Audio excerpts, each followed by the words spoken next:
it's not really about that, about how it appears. It has to do with like the way they were describing it. If you were to go halfway on the flat one or the globe one, you go halfway to that mountain, and when the star is at above that, like the GP is above it. That's why I said before the thing about the GPs, because if you were to think of like the star having a GP, and as the star moves, the GP moves, the ground position tracks along the ground. And I'm just using the GP as just an example of how the star aligns to the ground. I'm just using that as like a correlation to that. So on the globe one, let's say that was the Earth curve there, cutting off the mountain. Allegedly, it would be something like that. The mountain would be tilting away, like you said. There'd be the curve there. So if you were to, when the star is halfway, the GP is halfway.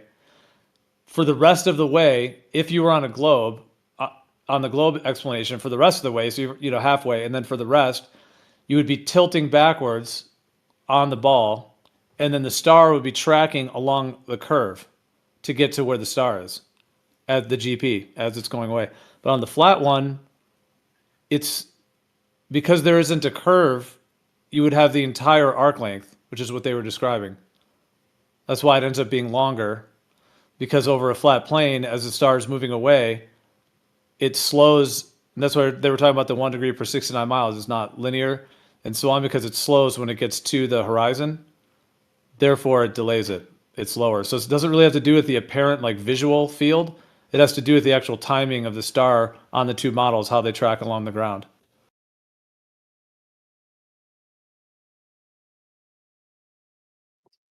I still don't get it, but it may just be too far over my head to understand this. I don't see how it tracks along the ground would matter. Well, because that's the timing from halfway to the rest of the way, is as it tracks along the ground. That's why I described it like a string. If you take like a string and you put it on flat on your table, and if you were to like make like a frowning face or like a smiley face with it, like an arc, versus if you straighten it out, there's going to be a difference, something tracking along that if it's flattened out, if it's flat versus when it's curved, and that's going to be a different timing. What's the GP have to do with an elevation angle to a star? I was using the GP, I clearly said, just to visualize how the star tracks along the ground and therefore the timing of when it will occlude the mountain. It's either tracking along a ball, a curved surface, or a flat, and that's going to be a different timing for how that traverses.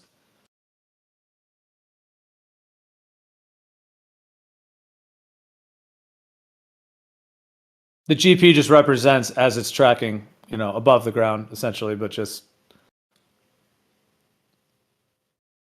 it has to get from your feet to the mountain to where it's going to occlude, so it has to travel along Yeah, the but ground. that would mean it's directly overhead if it's at your feet, and directly over the mountain if it's at the mountain. I don't see how that would have anything to do with the elevation angle necessarily.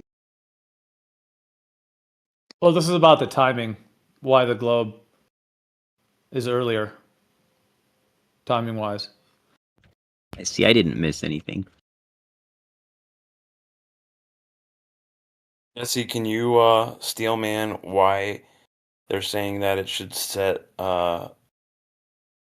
earlier on a globe even though the mountain is lower? Because I don't fully understand it either, even with Geo's help. No, they don't understand it. I'm pretty sure Alan put some formula or asked some question to ChatGPT, and it misunderstood him and gave him a formula, which he then misunderstood. And he thinks the formula is telling him that, but it makes no sense to me. And I haven't seen it make sense to anybody. Yeah, I'm putting it in chat. Anybody wants to look at their explanation, but it may something be in there, but it's just gobbledygook to me. And Shane said that the curvature lowers the mountain, and which I agree with compared to flat Earth. And on both models, I think they would descend at the same rate, or we observe them descend at a known rate. So I mean, I get what you're saying, Geo, but this description that I just posted, I don't even know where to begin. I think I know what happened. I've seen sometimes ChatGPT get the sign wrong, and I bet that's what happened. You bet, or you know? Hey, Ricksky, how's it going?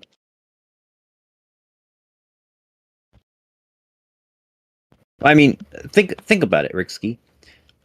Let's say it takes a certain amount of time for a star to go from straight overhead down to 90 degrees from overhead. And let's say a certain mountain on a flat Earth was at 90 degrees. You're up on one mountain peak looking at another mountain peak and it's 90 degrees. Well, that's when the star will set. Now, suddenly the Earth changes to a globe. It's going to take the same amount of time to go from straight overhead to 90 degrees, because we know how fast they go. But on a globe, that mountain will be dropped down. It's going to take some more time, because that star is going to have to go more than 90 degrees down from straight up, right? Yes. Okay. Only because you've got refraction pulling the star up, right? You agree that it slows down as it comes to the horizon? That wasn't anything I was talking about. Go ahead, Gio. You're echoing. Good. You're echoing. Well, it absolutely is related because it's not exactly 1 degree per 69 when it gets down to the horizon. So it's not consistent in that way.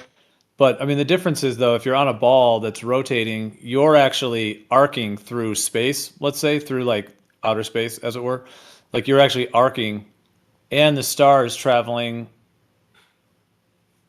upon, like the GP of it is traveling upon an arc versus over a flat plane, which is extended. So that's what I was saying. Like if you took the piece of string and straightened it out versus curving it, there's going to be a different time at which it takes for something to track along that. That's part of. When I was describing this part of it, I wasn't trying to describe the entire. I was just describing that one component because they were talking about that, the central angle, as it were, and the arc length of that central angle from the middle going down to the horizon. Like on this image here, which I'm just pulling it from. Oh, sorry, I tagged Blob. Sorry, Blob, I didn't mean to. I don't know why I had you on my thing, but anyways, yeah. See, like the pink line versus the arc of the globe. It's going to give a different timing. If the star moves away from you over a flat plane versus you arcing through space. Oh, in other words, they're saying that the star angle will be dropping with the arctangent of the rise over the run, which will become slower and slower and slower and incredibly slow as the run reaches infinity or approaches infinity, which would delay the setting on a flat Earth, whereas the globe is just a fixed, almost 15 degrees an hour, whatever the sidereal time is, and so the star proceeds at a pretty rigid rate that really doesn't slow down much at all. And so then that would make it set sooner on a globe because... That's pretty close. It's part of it, yeah. Although, I mean, the globe does admit it slows down, but obviously they say it's refraction, so it's not in its real position. Then you can't include something that's not in real position, in its actual position with something physical.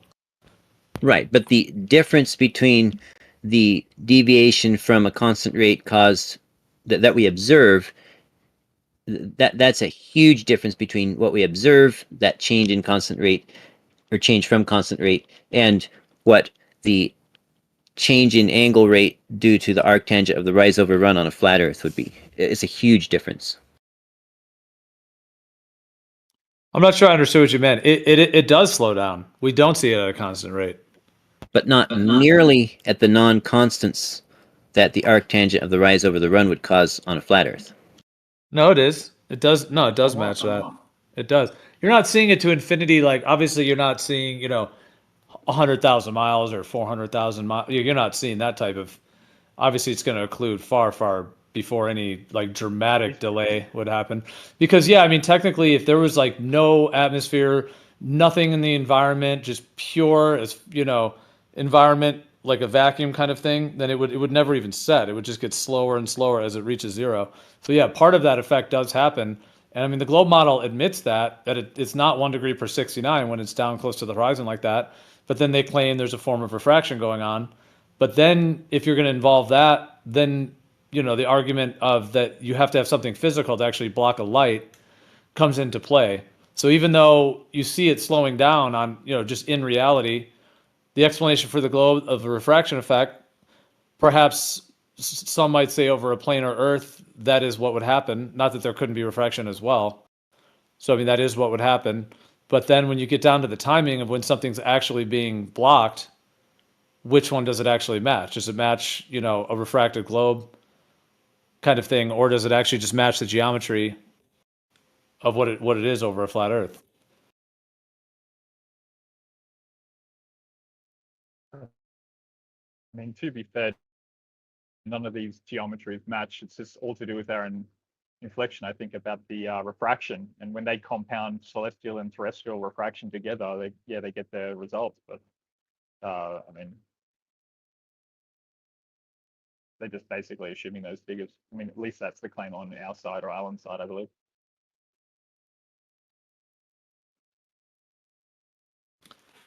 Yeah, I'm also just speaking from my viewpoint on this. I'm not necessarily trying to steelman any, Alan's argument or anything necessarily. I'm just kind of describing components of it, of that part of it. So I'm not speaking for Alan or Steelmanning exactly. I'm just describing like just those geometries and why it would be different, and it makes sense why it would be. So yeah, I mean Jesse, what you just said. So it sounded like you had like a mini aha. So you kind of agree at least with what's being said there, and that could be why it's different. It wouldn't surprise me if that's what they're trying to say. Well, I think that's one part of it, is referring to the arc length versus the rise over run and the difference. I'm not sure why they didn't just straight up say it like I did if that's what they were talking about, but at least that would make sense for them to say that. The trick is, or the catch is though, for let's say a star is 4,000 miles high above the flat Earth, in order for it to dip down below 1 degree of positive elevation angle, it would have to be like 240,000 miles away. And then to go down to a half a degree, it would have to be like, 500,000 miles away. And so that's what I say that. What's that? Why does it have to do what you're saying? Yeah, where are you getting that? That's the arctangent of the rise over run to a star that would be at without refraction. Well, yeah. So, but remember, they're claiming the geometric angle to the star at the moment of occlusion. So why should we think about refraction? And if we take any measurements of atmospheric conditions and calculate the refraction on that, that would cause lifting, not sinking. Not always. How would you know? From weather balloon data.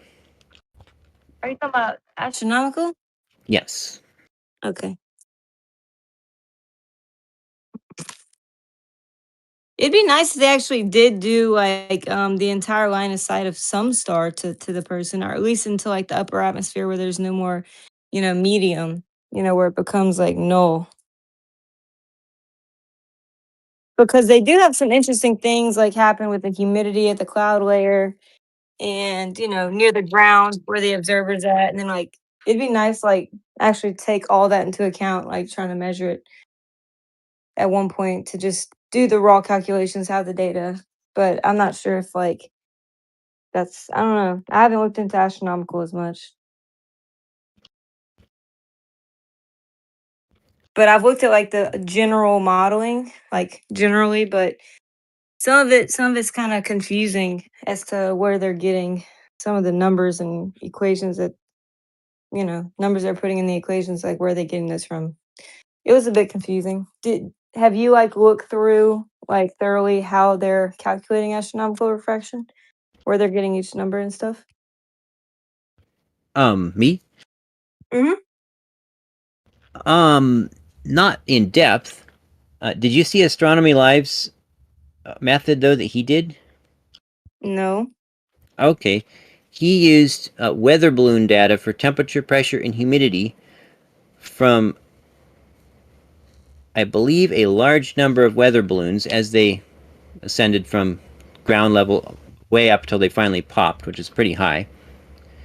And then he did physics simulation at each level, like say 100 feet, 120 feet, 140 feet, whatever, and did physics simulation based on the actual temperature, pressure, humidity gradients at each different temperature to calculate the curving of light in the air based strictly on its altitude at that point and the gradient of the density, the index of refraction gradient at each elevation. And it actually came out really, really close to the leading polynomial astronomical refraction formulas. Oh, okay, that's interesting. No, I haven't looked at that. Is there a YouTube video on that? Yeah, sort of. He had a debate with Shane a week or two ago. Alan. Yeah, if Or you go Alan, on Red's Rhetoric YouTube channel, it's a really good debate to listen to. I'll post it. You Do you should have make a video on that on are the. you are you subscribed to Red's Rhetoric? Otherwise I can put it in chat, Taylor, if you're interested. No, I'm not subscribed to him. Okay. I'll put it in chat. It's a cool observation. Well, I had a question for Alan, but then my phone rang, and by the time I got off the phone, Alan had finished up. But maybe someone else would find it interesting or might have the answer.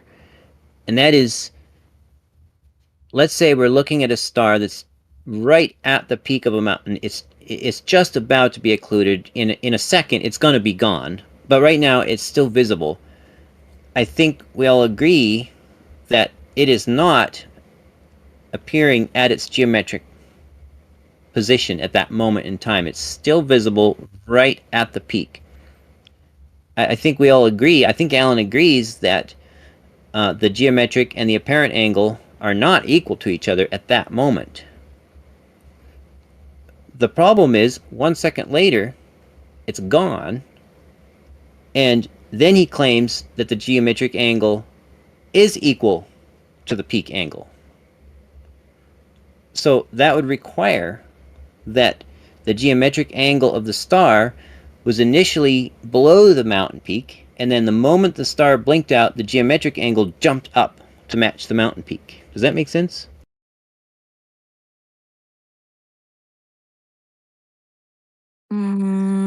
I didn't get it, but maybe someone else did. Okay. Well, it's the thing. I mean, all this stuff is related. It's the thing that I wanted to ask Alan, but he literally wasn't willing to give me 10 seconds to get into the question. And that is that it's all about lining up, right? I mean, everybody agrees that stellar occlusions are about lining up. And the celestial theodolite guys explicitly deny that the things that line up are the visual things. That they explicitly deny that we see a stellar occlusion, that a stellar occlusion happens when we see it happen. They say instead that it happens when we would see it happen if there were no atmosphere. I mean, it's that simple. They say that we see the stellar occlusion when we would see it if there were no atmosphere. And that's just obviously not true. To think that, you have to explicitly deny that, in fact, a stellar occlusion happens when we see it happen. It's that simple. Yeah, and the timing matches planar geometry. Problem is the Well, premise is so why incorrect. do they deny that? If it did, why do they deny that? In the case of the very first observation, the globe says you should see it when the star is at 2 degrees 19 arc minutes. The flat Earth says you should see it when it's at 2 degrees 33 arc minutes. And everybody agrees that we saw it when it was at 2 degrees and 19 arc minutes. Everybody agrees with that. Everybody agrees that the globe says the visual height of the peak is 219. Everybody agrees that the flat Earth height is 2 degrees 33 arc minutes visual. And everybody agrees that the star was seen at 2 degrees 19 arc minutes. Case closed. You see a stellar occlusion when the stellar occlusion happens. And it happens when you see it happen. It's that simple. If you For repeat God's that one more sake. time, man, I don't know what the point of the It's just, conversation is. it's just, this is such Yeah, an say it one more time for us. insane conversation. I We just need a can't fifth bear it repetition. anymore. You'll be here Well, next then- week, so maybe. You'll be here. We know you're into it, so you'll keep trying to work it out. I mean, you're not convincing anyone, and what you're doing is just conflating something totally different, which has to do with optics. So I don't know if after all this time you don't really understand what they're doing. It's surprising. That's what might be what you were just saying seems so insane, is that you don't really get what they're doing. So that's fine. Whatever you got to do. Maybe they like put together a remedial version. Yeah, you're Just for the- you're conflating optics and taking angles from far distances versus the actual timing and what the timing actually reveals. That's the whole point of what they're showing. So just to keep fixating on something visual, which is not even involved in the method that they're doing, you're just addressing something different, like a totally different topic of how optics work, and you're not addressing the actual timing of the geometry, which shows like an internal architecture to the sky and the ground. And that architecture of the sky and the ground timing is what they're using to denote something about the ground and the way that the shape of the ground. So if it was just taking a theodolite, pointing it at a mountain and doing that, that would be a totally different thing. So I mean, if you want to make some different argument, but that one's not compelling to really anybody and doesn't take anyone back to any globes. So just for the record, the celestial theodolite does not match the flat Earth prediction across the board. It is not predicted by the flat Earth prediction.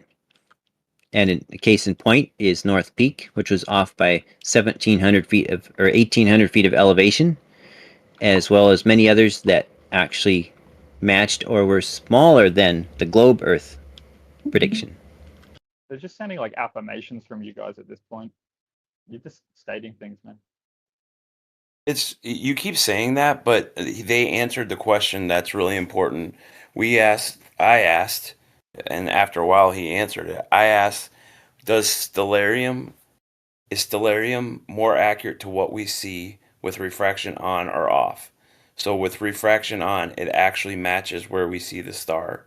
So why in the Celestial world? refraction, What? depending on celestial or terrestrial refraction on that one.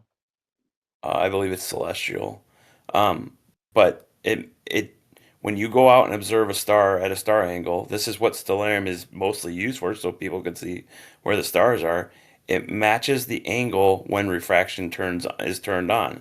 So why would they assume when they turn it off, we don't see where the star is actually at. We see where it's apparently at. So why would it where it's actually at even matter in this whole discussion?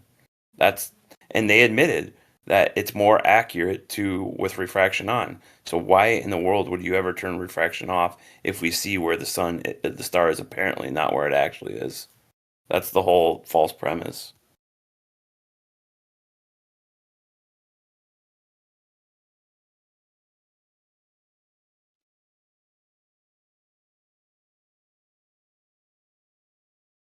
What do you mean yeah, by but they with admitted- refraction turned off on stellarium, it's giving the true position. So that's the purpose of doing that, is to denote what the true position is when it actually is occluding. and then to see how that geometry matches. It's not a surprise to me that Stellarium has like a certain way in which there's some manipulation going on. I'm not saying it's all manipulated or wrong, but for the Earth to be sold to humanity as a globe and it's not a globe, there would have to be some level of fudging involved, and it's the refraction that they're using to do that. So it's not surprising that they would sell it to humanity as if it matches, to where if you look it up and say, oh, where is that going to occlude, and so on, you're getting like a pre-cooked conclusion.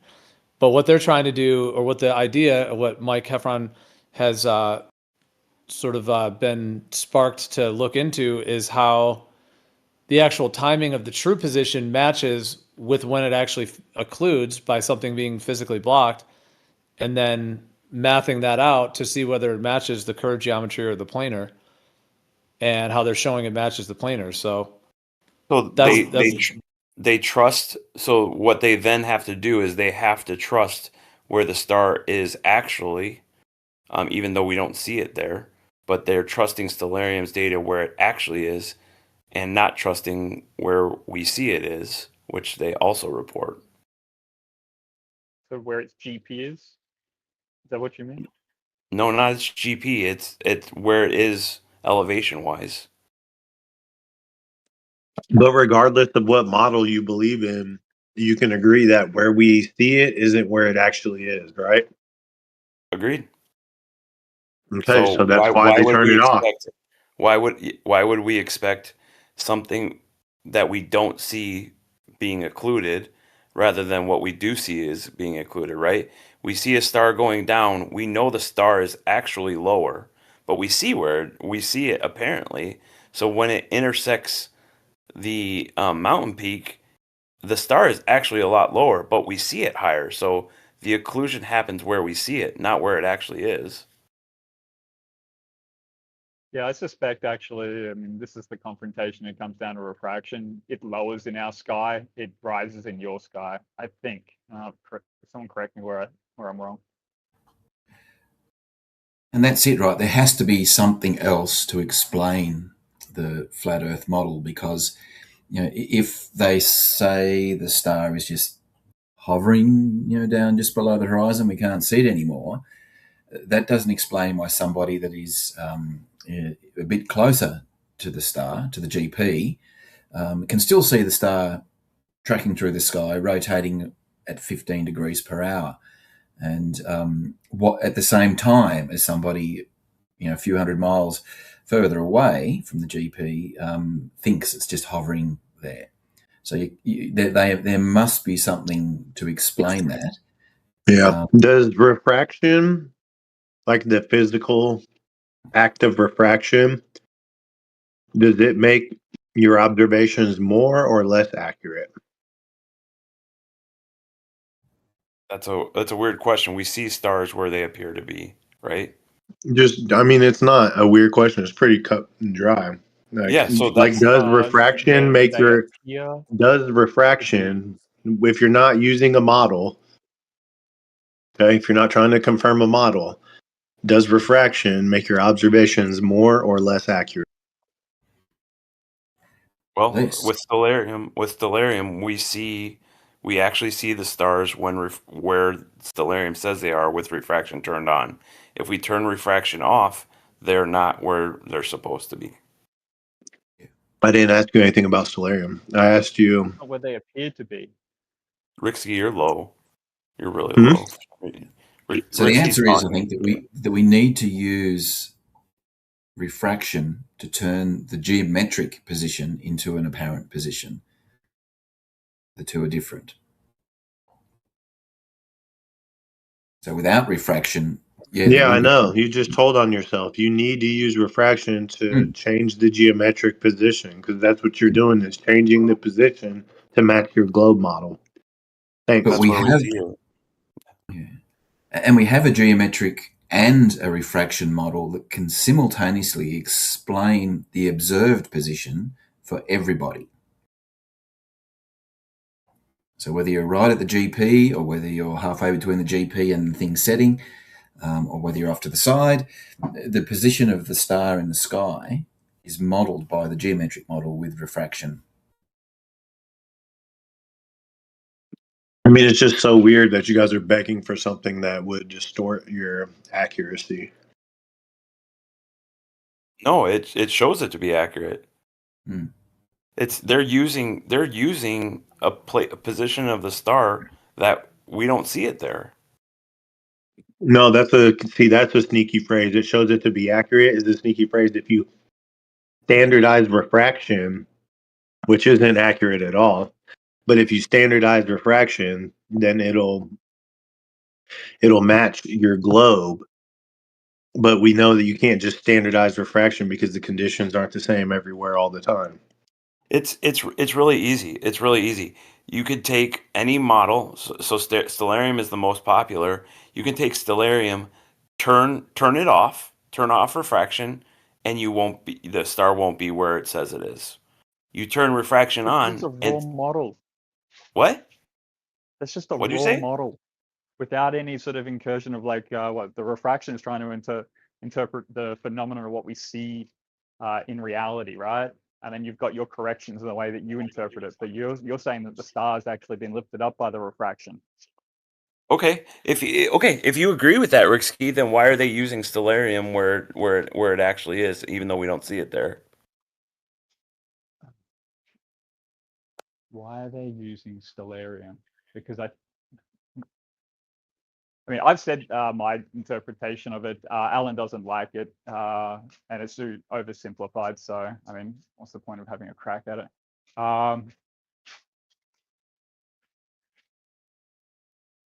Why are they turning I think this is because what they want to try to do is they're doing a comparison between what the refraction of the globe would be and versus the refraction of a flat Earth.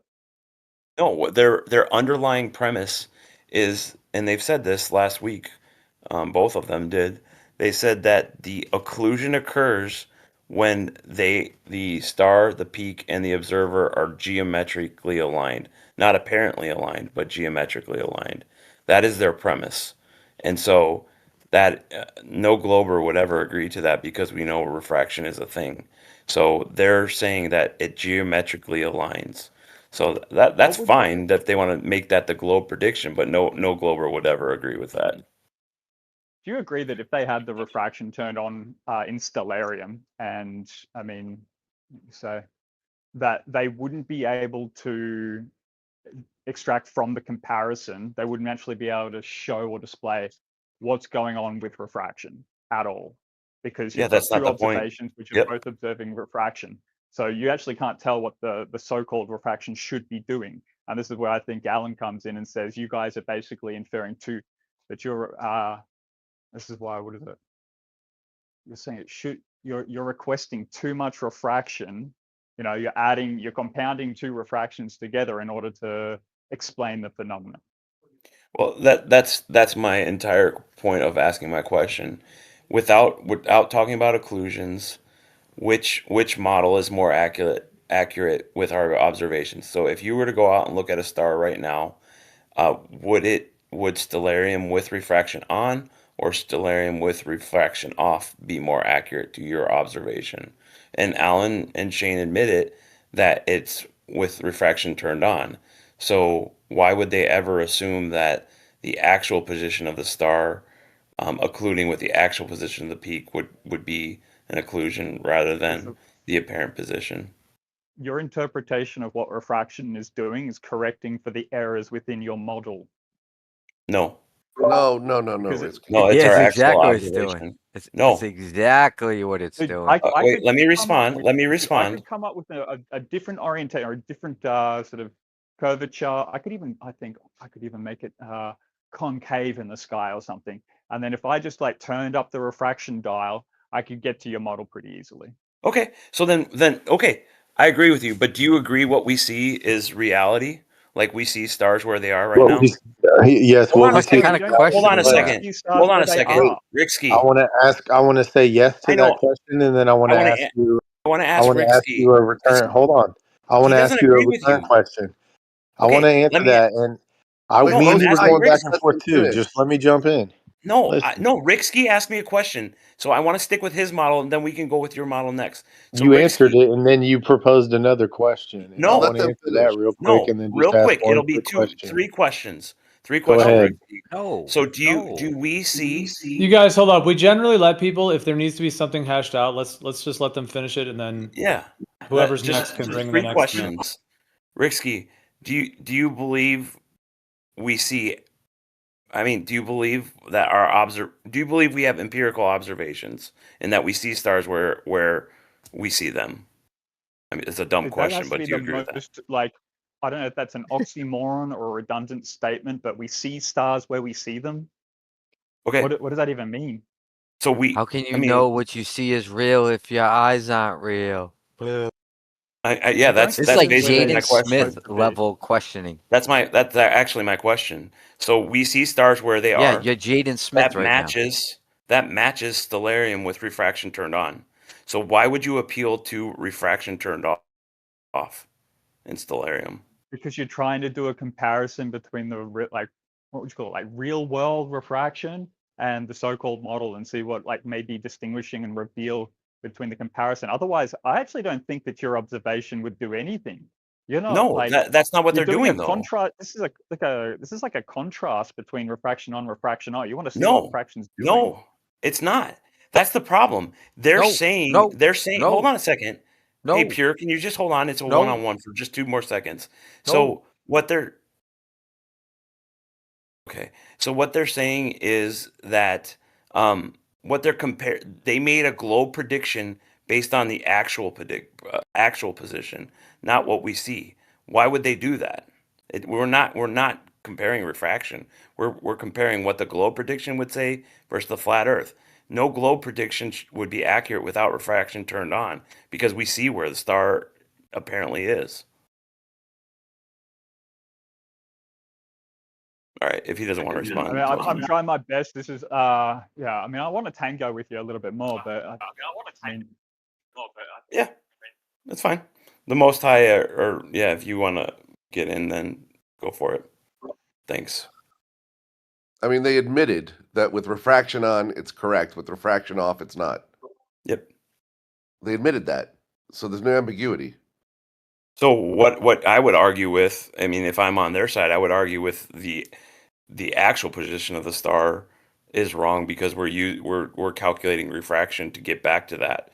So it's weird that they would use the actual position because what we see is the refracted position. So it's just kind of weird. so we're kind of getting back to the point now where you guys are going to start arguing that it's not a valid method. Because I mean, it was a valid No, it's method, not a and valid method, prediction. and it was a valid It's not a method. valid Like, prediction. it's pretty wild. Well, I mean, like, No. who's that Astronomy Live guy thinks that he's got a proper interpretation? Yeah. Your math Bullshitting, Ricksky. Ricksky, saying- he's bullshitting you right now. No, he's we're- Guys are saying all no. over the place. You No, we're think that saying trying to say accusation you leveled at stellarium's us for always saying right. We don't have a model, and we all Can I ask like my all the flat question earthers now? talk a little bit. Yeah, differently. go for it. Go for it. Is That's what you standard guys are doing right now. is standard refraction reality? It is so real, brother. That's a non Yeah, because like let's say we had like a little model, like let's say we had a little like like a toy train set or something like that, but maybe it was large size, whatever. And you have like a little observer guy, and you got a mountain, and you put a light bulb above the thing, and you're moving the light bulb away, and you want to try to time when it's going to occlude, right? Like imagine like in a small model. If you knew the rate at which the thing above was moving, you could say, okay, it's moving 15 degrees an hour kind of thing. So you know the exact rate at which you're moving the light because and that has to do with the true position and so on. And where they got those, like, I think he was saying one of the data sets was like from like the 1800s where they take these stars at zenith and then, when there's no refraction directly above you, etc. So once that's mapped out, that the rate that the star is moving, if you had that little model set up and you had a little camera or a little guy that is like the visual, and let's say you're spraying a bunch of water, you're doing a bunch of atmospheric effects, it would be useful to look at it from the view of the observer and say, oh, well, what does it look like? Let's take angles. Let's see what we can do. Okay, cool. And that's what John left when he was frustrated. He was leaving just saying, it just visually looks like that. Well, that has been, I mean, John brought that up the first day this was ever even discussed, and he's been bringing it up almost every single day and making tons of graphics and like dedicating his retirement to this of trying to figure it out. But the thing is that optical would only be one part of it. So if you're viewing the model, be like, if you were a really like rigorous scientist, you'd be like, okay, yeah, let's take the angles. Okay, that's what it looks like. And then you might say, okay, now because there's refractive effects and optics and all these things going on, especially at long distances, let's for the minute set that aside and now take the geometry from when the star actually occludes. Now I realize that like for the argument that someone taught Mike in writing, I think it's you writing. Sorry. I realized that what was I saying? I got thrown off slightly.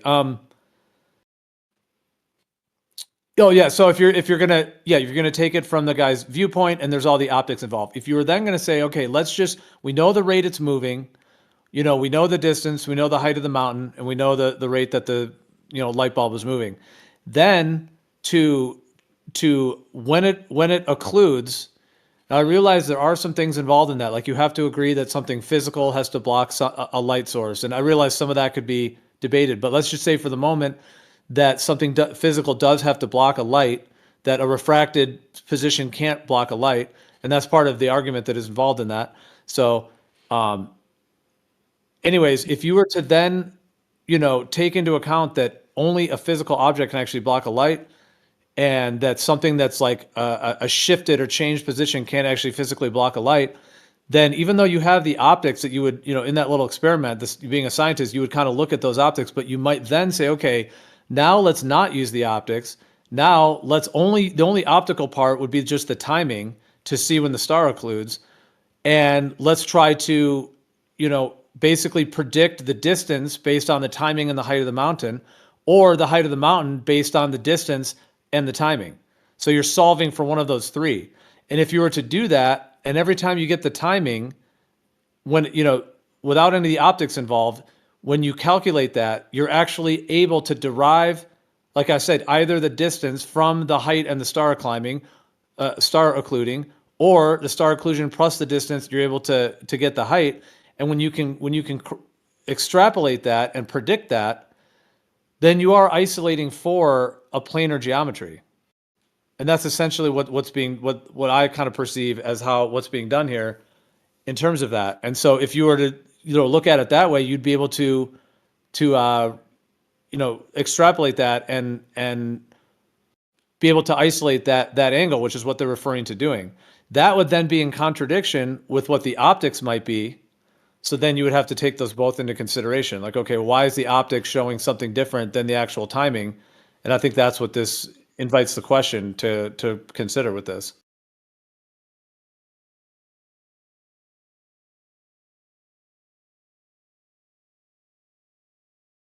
And it would be the case, like from the perspective that the Earth is actually flat and planar, it would be the case that they have a refraction involved to kind of hide the model of the globe, but that the planar timing's been there all along. And I think like Wesley or any of you guys debating this, like you would agree, like if you just take your mind for a minute, be like, okay, what if the Earth is actually planar? Then this actually would be showing what they're saying it's showing. Would you agree with that, with the timing part of it? No. No. I'm saying I disagree with that. No, I'm saying let's say it's years into the future. The whole paradigm has shifted. Everyone knows it's a flat Earth now. Would you then look back on this and be like, oh, damn, that timing really was extrapolating that flat Earth angle that was there? You'd have to. No, just use straight up Euclidean geometry. They're strawmanning the globe prediction. That's the whole problem. Their premises is wrong. If you say no to that, that's saying I can't accept anything. No, the premise is wrong. It's just a simple argument. Their premise is wrong. It's easy. It's easy as that. It doesn't address what Gio said, dude. What yes. the fuck do you want about? So they're basing their prediction on the fact that the star, the peak, and the observer are geometrically aligned at the time of a conclusion. This is John's whole point. How in the world are they geometrically aligned when the star is occluded if we know refraction is happening? So the method, you don't like the method then? Yeah, the premise. I don't like the method. No, you cannot do star occlusion. Let me say this example. Let's say, what is wrong with the premise though? So I know I went on long before. I'll try to be short this time. Okay, if you're at a bonfire with your friends, right? You got a big bonfire. Wesley, you're standing on the other side of the fire. I'm standing 180 degrees from you. And when I look at you, it's wavery. There's all kinds of refraction. Sometimes your head looks, higher, lower, to the left, right. Your face looks funky, because you're looking through the heat haze, right, and all the refraction. But if somebody took a flashlight behind you, so I'm looking at you 180 degrees. They took a flashlight and they angled it, down, to be blocked by your head. We would be able to actually take like a stick, and we'd be able to see that it was a straight line from my eye to your head to the light bulb or to the flashlight when it vanished. And we'd be able to be like, okay, wow, that really is just planar, flat baseline with that angle. Meanwhile, it may look warped. It may look in all kinds of different positions. So that's just kind of another analogy to describe that. Like I think we'd be able to test that, but I mean, I think, the light would only occlude when it's physically. It would only occlude when it's physically blocked by your head. Is the analogy? Go ahead. That's correct. So that's my whole point, right? So if you go out and do observations, and because they use stellarium, this is the only reason I'm bringing up stellarium. If you go out and do observations tonight, and you look at 5 degrees off the horizon, and you pick out a star, you look in stellarium, that star will be at that spot if you turn refraction on. If you turn it off, it'll be a lot lower. So why would they use stellarium with it off when it's already well below the mountain when the occlusion happens? But the apparent with refraction on, that's when it will occlude, is when the apparent position of the star gets occluded, not when the actual star gets occluded, because it's occluded long before the apparent position. So why would you use something that we know is not accurate? That's the false Occluded premise. long after, I think. Haven't you got that back to front? It's occluded later with refraction, isn't it? It slows down. Yeah. No, that's what I'm saying. It's been occluded long before the actual position has been occluded long before the apparent position is occluded. Yeah. Okay. You're saying That's what I meant. Sorry. Yep. That's right. 100%, Wesley. Yeah. I never understood that from the start. It's like if I wanted to disprove what someone was saying, I must have a solid Steelman of what they're saying. So A, what the model says, but also B, to me, it'd be like, use a method that they use. Where I've just never understood this method from the start of it, like what it's trying to do. It doesn't seem like a sort of known method for determining things, particularly ignoring refraction, and then it seems it also involves. Am I wrong about this? This celestial theodolite method also involves moving myself theoretically as if I'd moved physically. So imagining what my position would be like on a distant mountaintop. Yes. That's also wild. That's the procedure the way calls. I look at it. Go ahead, Jesse. Thank you. The procedure calls for putting the occluding peak's coordinates into stellarium as the observer location, and then reading the altitude angle with the atmosphere turned off. That's wild. So it's doing two really strange things. One is observing the claim that it's trying to test, which is globe Earth with refraction. And the second is testing it from a position one's not standing in. It's really strange to me that this has ever struck anybody as good evidence. No, it makes perfect sense. When you turn off refraction, that drops the angle of the star, indicated by stellarium. Then, by moving stellarium towards the star, the right distance, you compensate for that and raise it back up. Just if the mountain is the right distance, then the 1 degree per 60 nautical miles raises that star up to match flat Earth if the mountain is the right distance. So it then lets you cherry pick, and they can say, aha, it matched.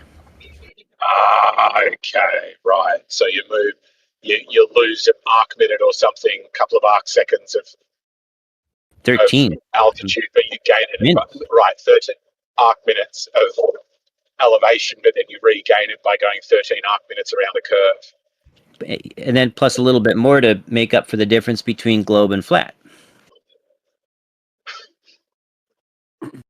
You can't say it's not clever. That's true. That is kind of true. You know, I got a good analogy, Jesse. It's like the order of operations in math. Like if you say to somebody, what's 2 + 2 × 5, and they say 20, it's really 12 because they don't know order of operations. You can't do it. It only can be done one right way. Yeah, I don't know who may or may not consider this definitive or not. Obviously, it sounds like from Mike's story, it was definitive for him. Other folks, it may or may not be. So there's various like contortions that you could have on thinking about this. And also, I would say, I mean, contortions, like some people might be contorting certain things from what I've heard, but not really calling anyone out in particular. I'm just saying there's that like conflation and what actually is occurring. But I also think there's some things that we can't really fully, this, I'm just giving my opinion here, but we can't really fully validate. Like Jeremy talks about like the actual path of light, through the environment, actually physically, tangibly measuring that, conditions, especially at long distances like this and so on. So that's why, like, yeah, some people may not see it as strong as others. I think, I mean, the thing is, eventually the truth is going to come out. And so, like I said, whether it's 5, 10 years in the future, whatever it may be, where there's all kinds of other things that are showing, and even the whole paradigm is shifting away from the globe, then you guys may, at that point, look back on this and be like, oh, okay, wow, yeah, that was actually extrapolating the planar geometry. We were just resistant and trying to think about ways that it wasn't working. So I'm just saying the truth may have to be revealed in multiple ways, and this may not be enough to like shift anyone extremely strongly. The people that have been in this for years, so What it just about a kind of counter? maybe have. What about a counter question, Gio, which is, could this be one of them, or could there be any proofs like this? That, let's say it does get revealed, so a few years in the future, we've exposed we are living on a flat Earth. Do you think it's possible that this proof or a couple of other proofs might turn out to be like, oh, they had the right answer but the wrong working? Like it did say flat and the Earth is flat, but this is the reasoning that got them there is wrong. Excuse me, I don't mean to interrupt, but Gio, there's some comments in the chat that are completely off color to me by Motocross Daddy bringing in Judaism, and I think it should be moderated. My Motocross Daddy. Okay. Which chat? I think that is eggshells. What do you mean, my Motocross Dad? No, it's just saying things about the Jewish people, about I don't know. It doesn't seem relevant. No one can criticize us. It just doesn't seem It relevant. looks like he said, Jesse, are you Orthodox Jewish? He asked Jesse a question, that comment, or? And then he said, here in Jersey, there is a very strong community of such. They strongly believe outsiders don't deserve honesty. So I'm just curious. Yeah, exactly. It just doesn't. It's not relevant, and it's wrong, in my opinion. Invoking a bit of anti-Semitism. That is the biggest group. That is the biggest crybaby shit I've seen yet. And I've been on this server a while. Well, it looks like a violation of server rules to me. Whatever. Why? What did he say? What did he say that was so bad? What did he? Yeah, not much. Dude, repeat it for What peer did he rigor. say It was that's so bad? funny, bro. It was such a crybaby. He stopped the conversation let's get back asking to the for thing. moderation. Are you kidding me? The things that I've been called in this server and you're crying about that? That's ridiculous. Cool. What do you think of my question, Gio? So, like, could there be bad proofs for the flat Earth that, like, once the flat Earth gets exposed, and we all agree that we still look back and, for example, might look at things like gas pressure without a container or this celestial theodolite and go, okay, it had the right answer, but actually the reasoning, the logic was still broken. Yeah, but that's the ultimate non sequitur, right?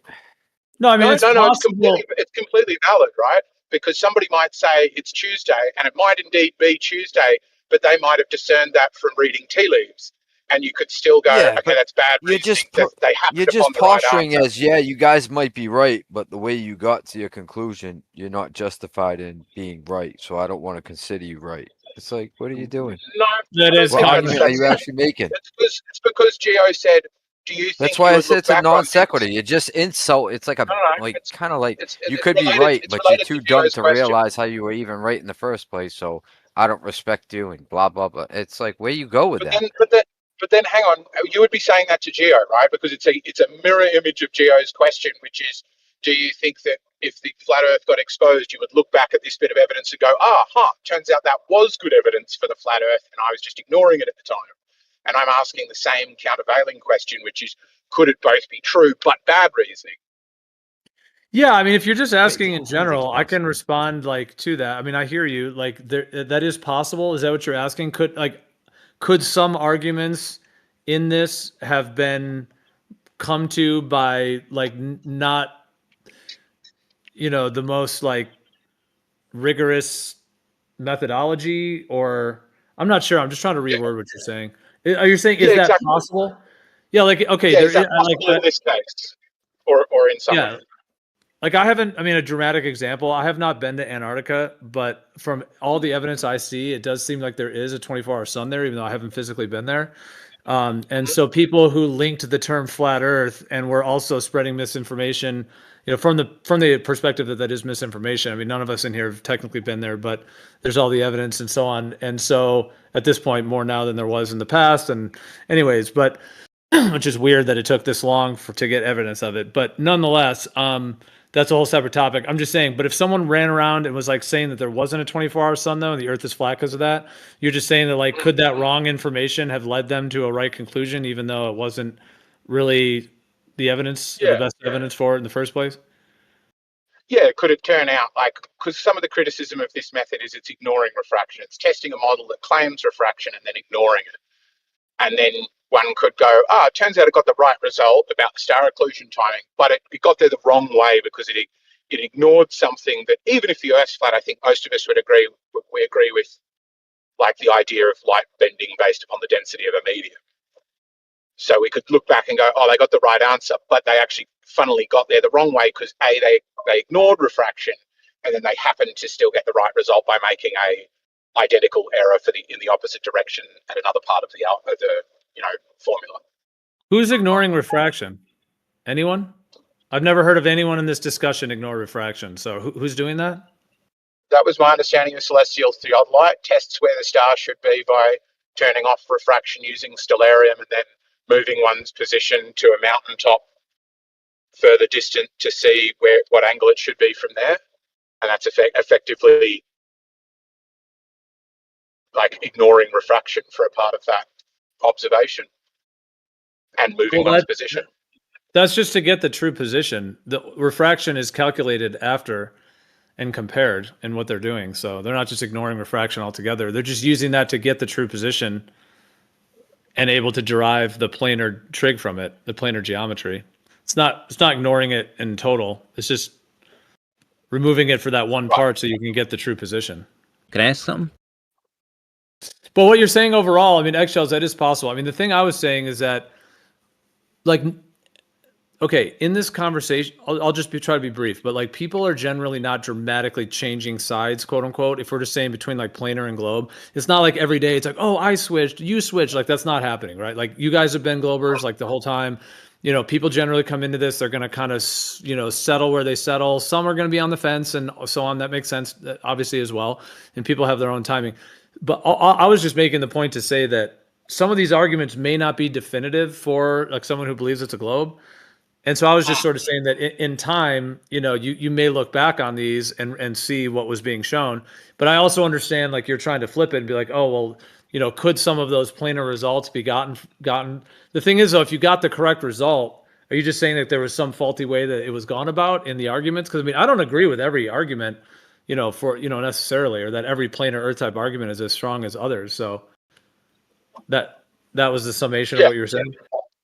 Yeah, basically. Go on, Jesse. What were you going to say? Because I think that is possible. That is possible. But were you linking that directly to celestial theodolite or something here, or you're just saying in general could that be the case?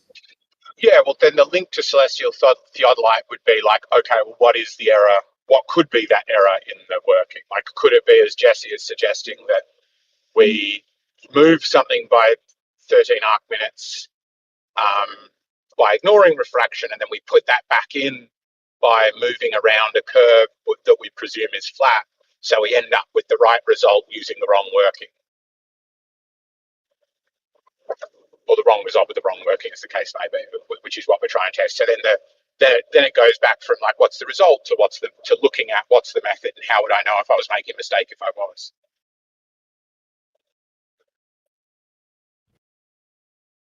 Yeah, but my What were you saying, example of the Jesse? my example of the bonfire, if you're looking at 180 degrees across somebody with a fire, the thing is, if you took like an actual straight measuring stick, you could measure the trigonometry, like actually physically, when the flashlight would go behind the guy's head 180 degrees from you. So the thing is, and if you could do the timing, if you could kind of replicate all this, and if you did the timing, and every time you did the timing, you're able to either predict the distance or the height of the mountain, then that would be pretty compelling. And if every time you looked at it optically, it was like there was some optical distortion, I mean, you would be getting the correct answer by going off the timing in that example, right? Potentially, if all things are considered, the way I'm trying to say it, like Possibly. yeah. So I mean, I'm just giving a very like general of how I kind of perceive what's being done with this. Is it's kind of because I mean, dude, we're in this world where we've been told it's a globe, and they've convinced a lot of people who are smart people. I don't think everyone who believes it is stupid or anything. I have family members. I mean, a lot of people that are intelligent people that believe this.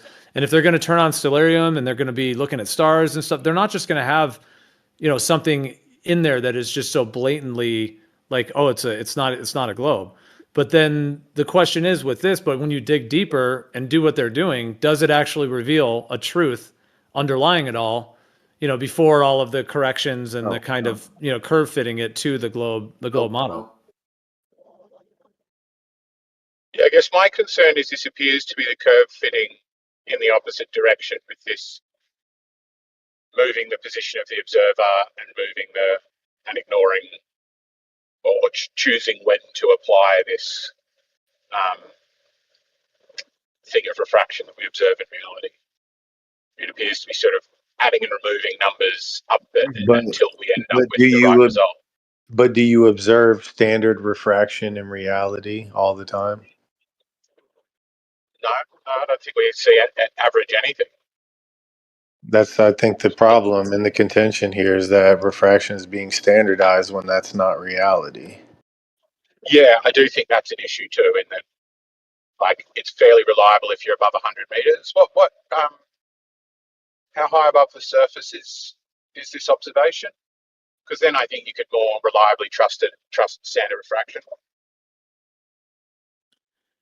Yeah, but what the thing is though is that like in the idea of the bonfire with a friend and you put the flashlight behind his head, if the flashlight was like still visible, like you had a straight line to it, even if his head was like warping around, his head's not going to block it. Like it's not going to be like blocked, unblocked, blocked, unblocked as his head is wavering around in the heat haze. The light is just going to be visible, and then once it geometrically gets beneath his head, then it's going to disappear. Now I know some may have contentions with that and so on, but I mean, from that perspective, that would mean that the light is actually occluding when it's physically blocked. And if that's the case, and you're getting the planar geometry, and you're able to predict the distance or the height, like in terms of the trig and the triangle, then the thing is that you're actually getting the planar Earth result. Like you're going out there, like in what I just put forth, at least you're going out there and you're like, okay, that's the planar result. But then to describe it as a globe, you have to then add things. You have to then add an explanation, which would be more the idea of curve fitting. So I don't really see how you could curve fit it planar if the timing is like, I kind of use that term like internal architecture. Like if the timing is showing an internal architecture of a flat baseline, essentially triangle with the planar geometry, and if that's just what you're getting, default, like you're getting that one after the other, then you have to add something to make it a globe rather than the other way around. If we were getting the globe result and then you had to add something to get it to be flat, then that would potentially be more what I thought you were kind of alluding to. But my understanding is that that's not the case with this. It is not matching anything planar at all. And you got to be careful the more altitude that you beg for, because wind is generally stronger the higher up you go. So that's going to kind of mess with that. What does wind do though? Wind definitely alters your observations. That's a refractive index. Does it? I would have thought it. Yeah, I guess it's the most influential factor. It's the most influential, dude. It's like, think about it, right? You have like heat, a lot of heat, like at the surface, a lot of cold air about 10 feet high. The wind comes through, twists everything up. The index changes. The corridor which you're looking through is all mixed up now. Yeah, but Creates it like is a mixed. turbine. Right? because that to me would imply left to right refraction that I thought we're pretty confident doesn't exist. No, it'd be I up don't and know. I mean, down. it could. You would change the density layer, is what would happen. So when the air is Because thoroughly when you mixed, heat right? up air, when you heat up gas, it's gonna like become less dense. I know we were arguing about this yesterday. It's gonna change the density of gas. That's what's gonna happen, Sure. right? So that's gonna climb, right? So the less dense air will go up. All right. So if the more dense air is at the bottom, wind comes through like a gust of wind, just scoops everything up off the bottom, pushes some on the top, and just like look at it like you ever see them desert movies with like some tumbleweed? You know what I mean? Just picture the air doing that, like the temperatures differences, just doing that throughout the corridor you're looking through. The image is going to be all over the place. What actually happens there, I think, is that the wind causes a massive mixing of the air. So what ultimately happens is any kind of stratification or inversion layers get mixed through, and the gravity-based pressure gradient then dominates what happens in the air. So wind and stirring of the air actually makes refraction more predictable, more likely to align with the theoretical. It's just so wrong on so many levels. How can you predict something with something like refraction without measuring the conditions? Because even the greatest, like even the ones doing this out in the field, are saying we use local and punctual weather data, and it wasn't always right. Yeah, but the still days when there's no wind, like out in the desert or even over the water, when it's flat, calm, refraction can be the worst. Yeah, that's what I would have thought. Well, yeah. That's the temperature. Yeah, that's because the that temperature allows change. the air to form temperature-based layers, not just density-based layers. Well, temperature in gas is the same thing. Like the density is due to the temperature, dude. What are you But on the minute about? you heat air in the atmosphere, It rises. It flows straight away, right? So if you heat it, you immediately get flow and convection. Unless upwards. you've got some scenario trapping it and you get some inversion layer where you can actually have these higher temperature, lower pressure, lower density gases, but higher pressure,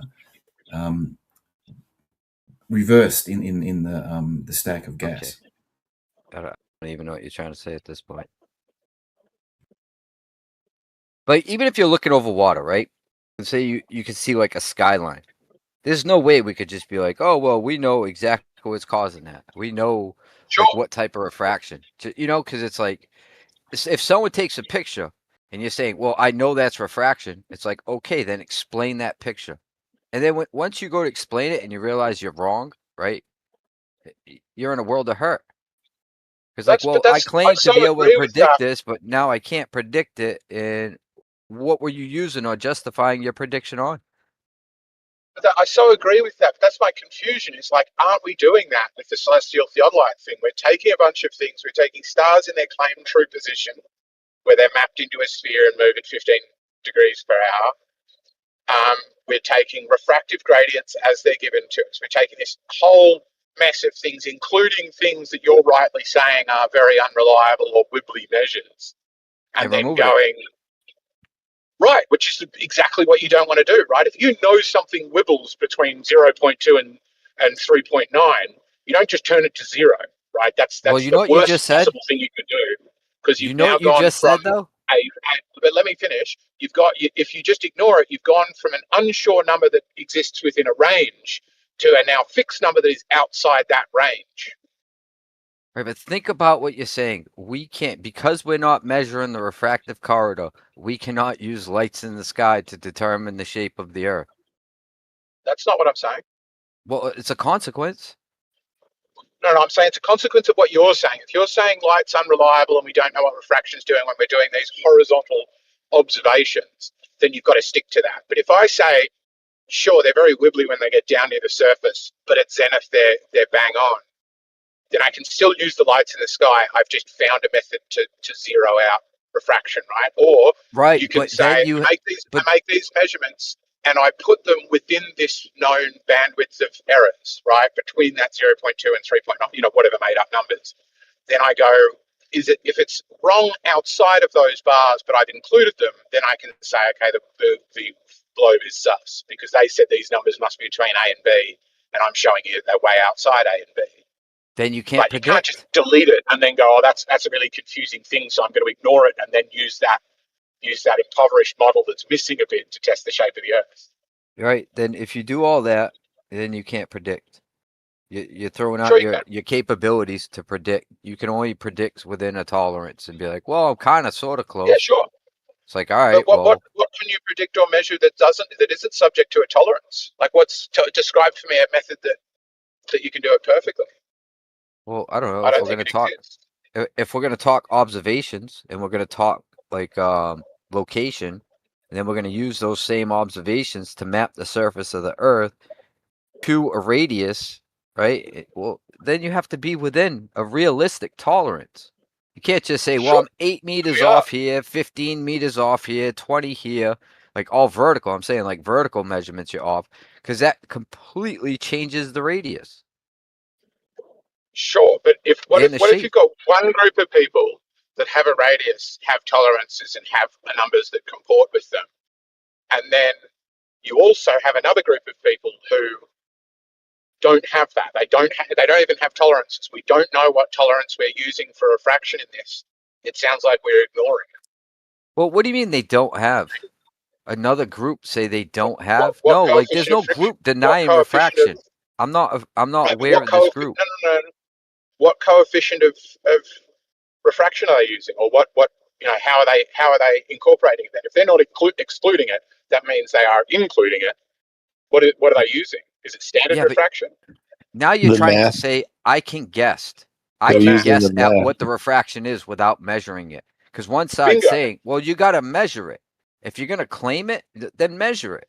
And you're They're saying, well, I don't using need to measure it because I know this is what it needs to be around this tolerance level. And as long as it's within this tolerance level, I'm not going to measure it. they're I'm using the just going to math. assume what the refractive index is Just say without that. measuring the refractive index because it needs to align with the shape I presupposed. That's not what Well, I'm saying. just That's tell them That's they're using the exactly. math. That's how they're doing it. That's They're exact. using That's math. what. Yeah, that's how the tolerance works. It's just math. So what tolerance Angles. is this using? Does the celestial theodolite give any tolerances? Does it have any error bars? Well, with Yeah, stellarium, it's definitely got stellarium's often wrong. a distance range. No. Okay, so that's a problem. This is exactly what I'm saying. It's using stuff, it's stealing stuff from another model and ignoring parts of it. And Could I? it's worse. Like if what you're saying about the globe is bad, that we've got these tolerances and we can wibble the numbers within these goalposts, then the celestial theodolite does that tenfold because it starts throwing out ones, right? Because with a tolerance is better than without. Would you agree with that? If I said I've got this measurement and I can't tell you the tolerance of it, then somebody else says I've got a measurement, but I do know the tolerances of that measurement, whose measurement would you trust more?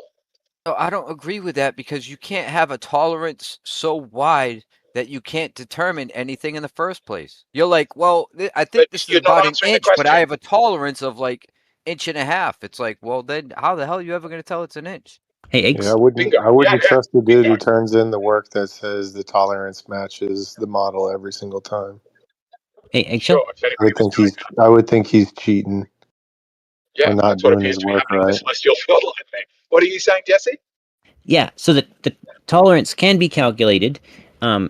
You take in plus or minus a few seconds for timing errors for the observer. You add or subtract, plus or minus 10 meters for errors in mountain height and observer height, and maybe add or subtract, a few hundred meters for distance to the mountain, and then based on your latitude, how many degrees per second the star is actually dropping altitude angle, because that decreases to 0 at the poles. Then yeah, you can definitely calculate the margin of uncertainty, and almost none of their own measurements are within that margin of uncertainty. Great. Okay, so that is very interesting. And can I also ask Jesse, did you apply those error bars to his work, or did he already have them there? Did he already acknowledge those necessary wibbly bits? They have done some of that, but they don't really show it much because it looks so bad. Right. Because the whole, exactly as whoever was saying it just a moment ago, If you find your actual result is smaller than your error bars, you haven't actually found anything. And that sounds like what you're saying, Jesse. Right, yeah.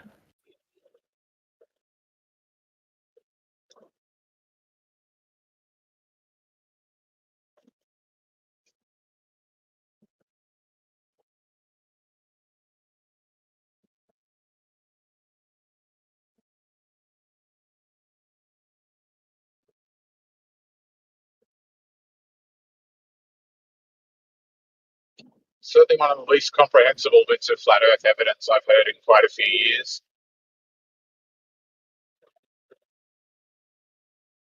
Because doesn't it still have to have a spherical celestial sphere that still has stars going underneath you once they're occluded in order to know the timing of them?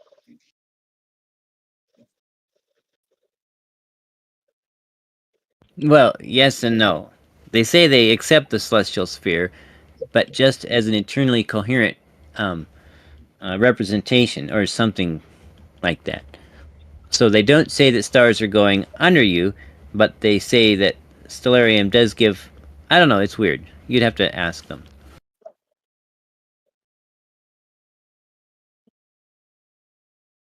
The old we accept the top half of this sphere, and it's whichever half of the sphere you can see at any given time. Don't ask two people who can see two opposite halves of that sphere.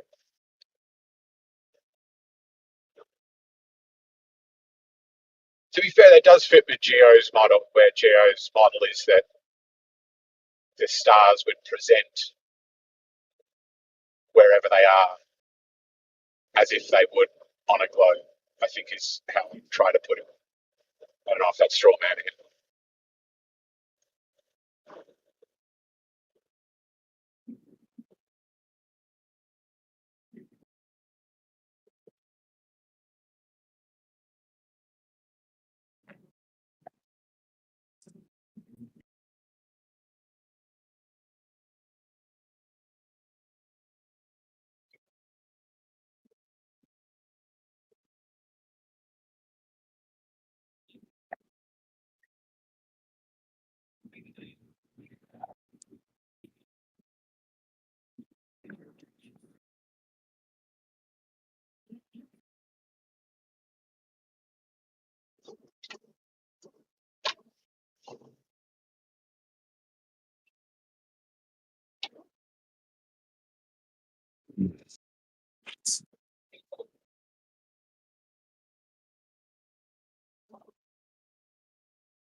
I don't know if you were referring to me, but I mean, not that the Earth is a sphere, but that the sky has spherical.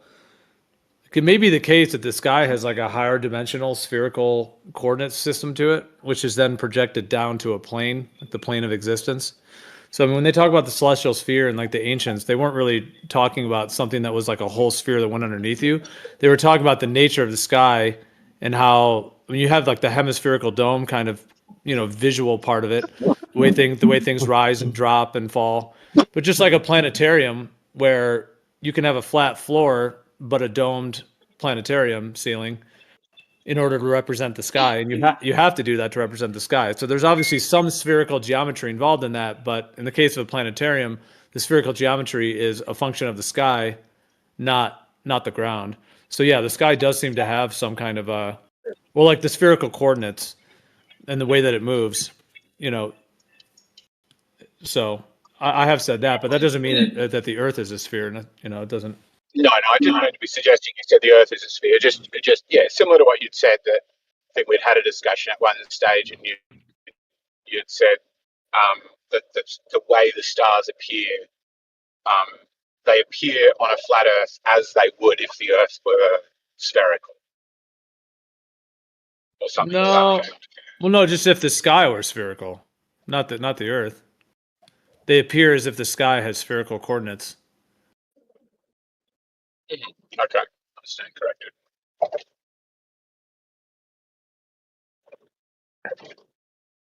I mean, if you were in a planetarium with a flat floor and you're looking up at this domed ceiling and the way that everything's moving, you could be like, "Oh wow, it looks like a sphere." But does that mean the ground's a sphere?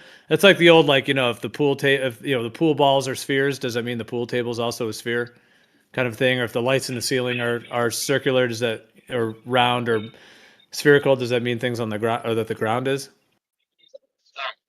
But so for example, with the pool table, there would be that thing of there's the balls, and could you come up with a comparable coordinate system for them?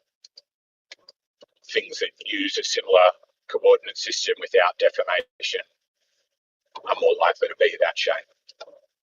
So we use a coordinate system that's basically latitude and longitude for stars, and it maps 1-to-1 onto the ground coordinate system. So it's not that the sky is spherical that makes us think the ground is, but that ability to map them together gives a pretty good indication that we're on a sphere.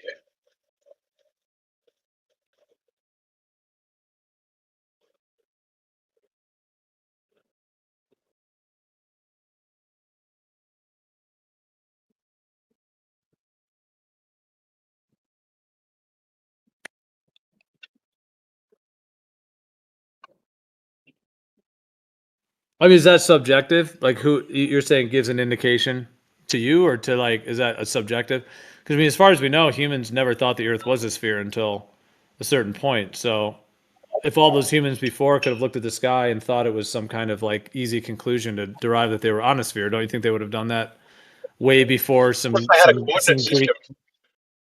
Yeah, I think those that had a coordinate system for the ground would have. But many, if they've only, most of these ancient civilizations we're talking about barely got outside the Middle East. So for them, it was flat, right? They were on the sort of tip to tip of, I worked it out one time, was like 2 degrees of curvature from one end of Mesopotamia to the other. Or sort of, what is it, down at that nook near Pakistan all the way to Israel, pretty much, or Greece, really, I guess, is not a huge bit of curvature by itself. It's got to be more than 2 degrees. So, 1,000 miles or something across, but it's still. So it was flat to them, but once they had a coordinate system that was able to map the whole Earth out, even the bits they hadn't seen yet, then I think they will go. Because you could do it as a grid, right? If it was flat, you could just do X, Y as a grid, or a circle with a central point would also work with a bit of distortion. Whereas it maps the sky one that has 2 fixed poles around which everything else rotates.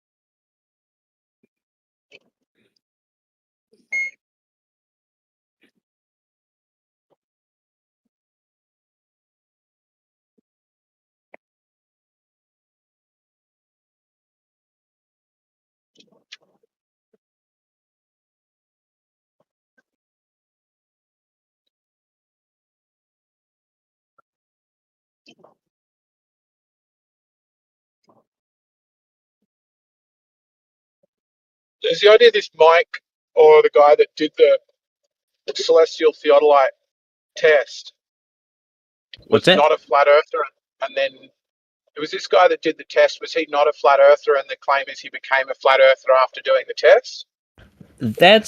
That's what they all say, but the evidence doesn't weigh in that favor because for several reasons. One is, first he tried a surveyor's theodolite to the mountain and got the globe results.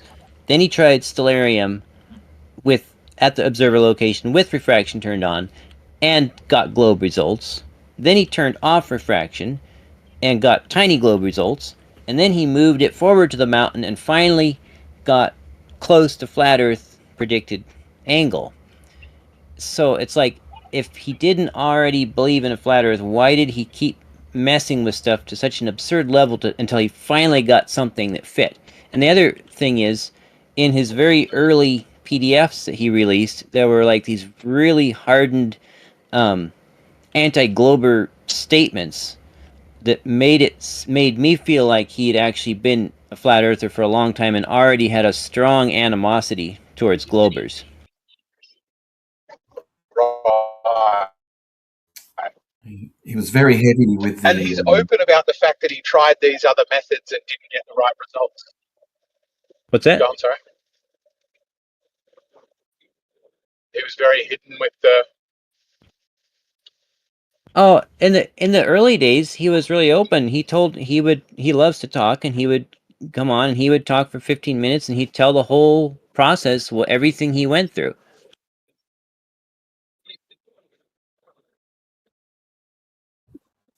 Yeah. That is interesting. So what he said, go on. Yeah, he was. The kid's trying to speak. On his little session this morning, he was very strongly emphasizing his indoctrination that he had to suffer during his professional career and his education. So he's kind of becoming more and more extreme. Mind you, that bit I can expect after somebody goes to flat Earth to be like, well, I must have been lied to my whole life. But what are his credentials? From my understanding, he's like a professor or something like that. He's some sort of learned chap, isn't he meant to be? He has a PhD in computer science. Oh. And his NDAs prohibit him from telling us anything useful. Even simple things that might just be basic Newtonian orbital mechanics.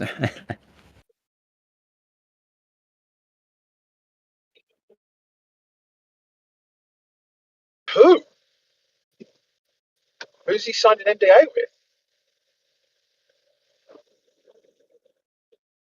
What's that? Who's he supposedly signed an NDA with? Whatever employers he worked with.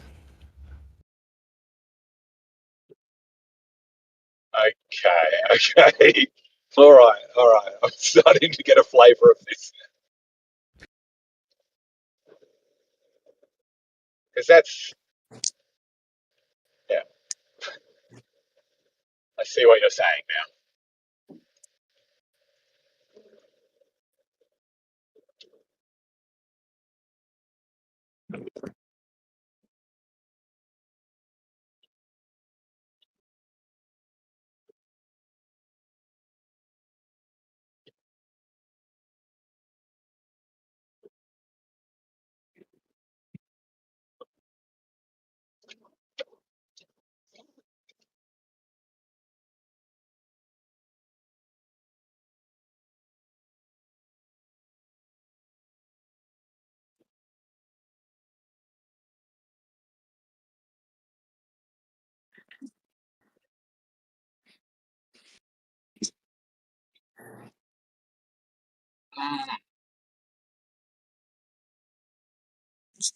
Who's in the cow field there? That was me mooing. Just, That sounded just like a cow.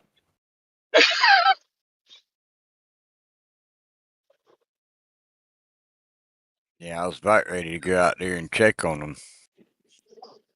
Hey, LearnShare, how's it going?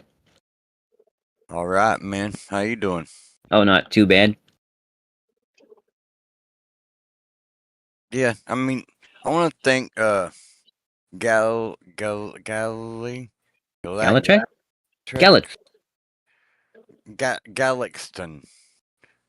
Galaxton? I have no freaking idea. The frog up there. Galatrax. Galley, yeah. Yeah, that one. Oh yeah, I mean, I got questions. Didn't have a damn thing to do with the presentation. For Alan, and I DM'd Galley, and it's like, yeah, it doesn't really pertain to the presentation, so out of respect, I'm not gonna fuck with him whatsoever during that.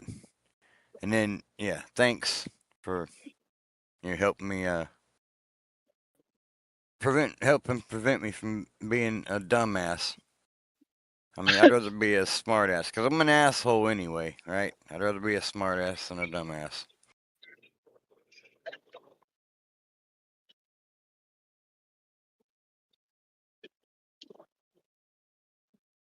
Anyway, I smartened up and DM'd him after he was through with the presentation.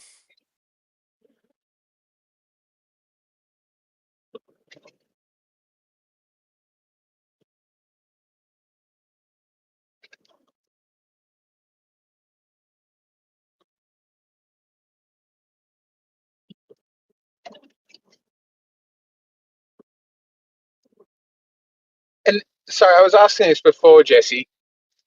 Sorry, I'm going to you as a go-to font for all of this because I know you debated him a few times.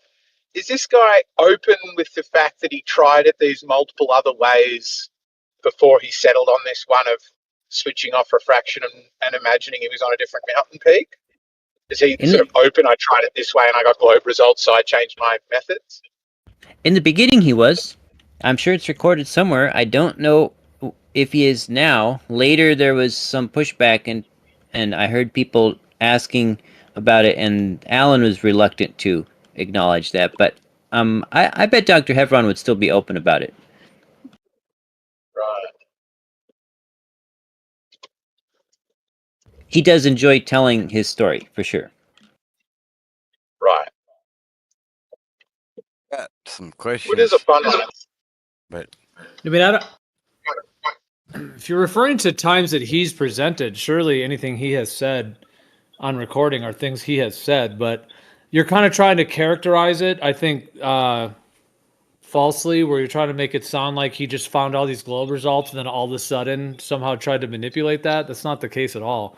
I mean, the optics that you mentioned, first of all, he did mention that he used an older theodolite and actually got closer to the flat earth. I think he got like 229 or something, and that one's on recording, like much closer to the flat earth result. Like he had an older theodolite that showed closer to the flat earth, and he had a newer one that showed closer to the angle of what the globe would be. But that also is all the optics, so I just kind of feel like that's not really a very fair representation of just because there was a few theodolite observations from different theodolites that gave different results. But that's not even what the celestial theodolite method is. It's actually using the timing. It's not using the optics. So I just don't think it's a fair representation to make it sound like he got all these globe results, quote unquote, and then all of a sudden just found some way to make it flat. That's just, I mean, is that what you're actually trying to say?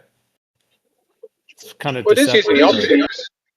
It's comparing the optics to the time, right? What we see versus when we should see it. No, it's not what you see of the angle. It's when the light disappears. That's all you're using the optics for. Yeah, but that's not taking an angle. That's not taking an angle to it at that time.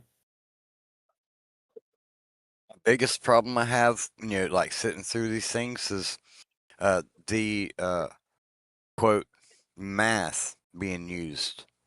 I really don't want to debate anyone, but I really would like for someone to, I've asked Ruhip because I thought he was sharp and, was aware of it because he had on Maxwell's equation on his t-shirt or whatever.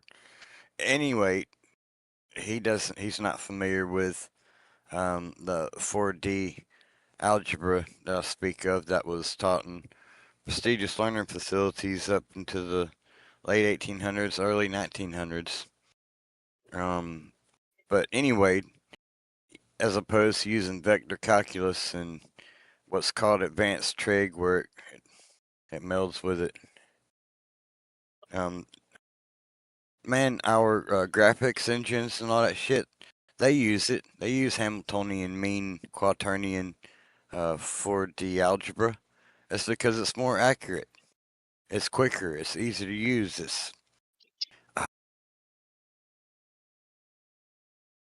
But it was misrepresented by freaking people. A lot of people venerate Heaviside and his buddy Gibbs. That said, this is just too difficult for today's electrical engineers to be able to calculate and work with. I mean, that's just demeaning, ridiculous, and got us at a freaking a weakness compared to AI and graphics engines and all this other shit. When playing games, most people don't recognize they're using arithmetic that's advanced and more accurate, but has been removed from curriculum.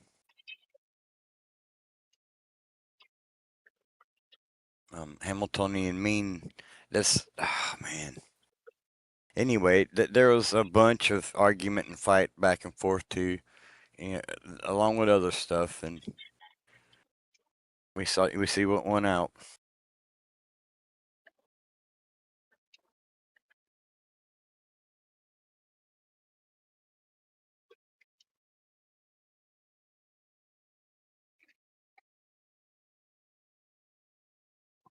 What were you saying? Well, the so-called math that's being used, the advanced trig and vector calc. It's replaced the what we had before. Bro, And you wanted the frog to help you with that? The frog? Yeah, you started out with the frog. No, I wanted to thank the frog for. I had a couple of questions, especially one I posed to him the other day that really had nothing to do with the theodolite presentation whatsoever. So, but I wanted to ask him, but just not during that. That just wasn't the right time. And he let me know. He's like, well, he's got a presentation going right now. And I was like, yep, okay, I can respect that. So I wanted to thank him for prevent me from making a dumbass out of myself. I'm already an asshole, so I'm used to being an ass.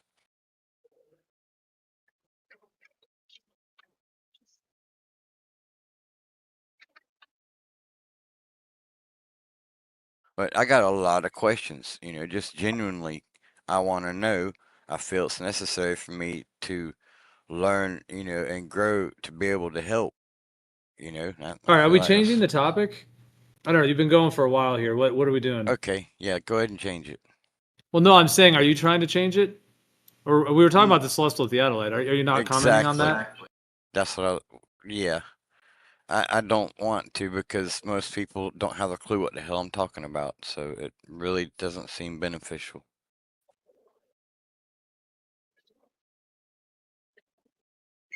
I mean, to be honest, it's not really that advanced.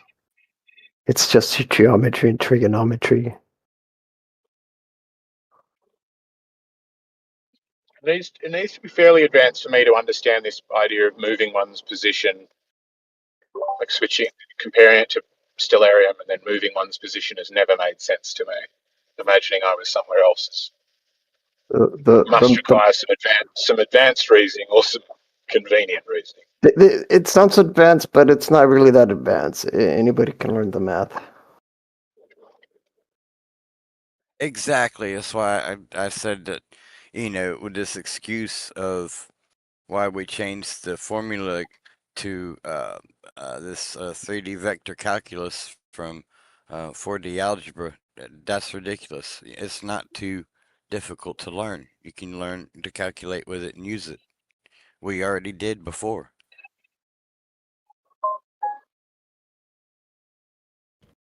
All right, I would just suggest if we're going to change the topic, we could do that. But I don't know how that's going to link in exactly. But I mean, I hear you. It's a different conversation on geometries. Yes, it's different. That's what I'm saying. I didn't want to bring it up and mess with the presentation as it was going at all, out of respect.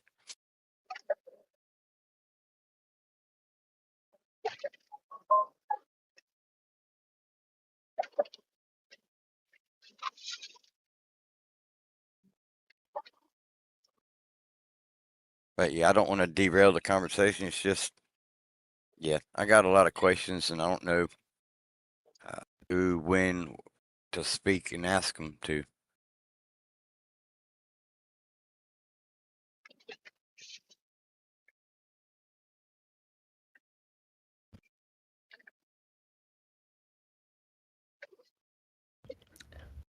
So writing, the Yo. the interesting thing is, if Earth was flat, and if their premise is true that the occlusion would be observed at the moment of geometric straight line conjunction, then their method actually would match the flat Earth, because if if uh, if that was a straight line conjunction, then it wouldn't matter where and if stellarium really gave the true angle to the star, like they think it does it anywhere along, they would be able to put stellarium on the mountain peak, and it would give the same angle as it did at the observer. But it doesn't. So the reason they have to move it is because their premise isn't true, and it actually literally falsifies itself, because they can't just put stellarium any old place. They have to put it at the right distance, which on a flat Earth, the distance wouldn't matter, because the angle along the line of sight to the star, the angle wouldn't change anywhere. Anywhere along a straight sloped line over a flat Earth is going to have the same slope, right? I see. Yeah.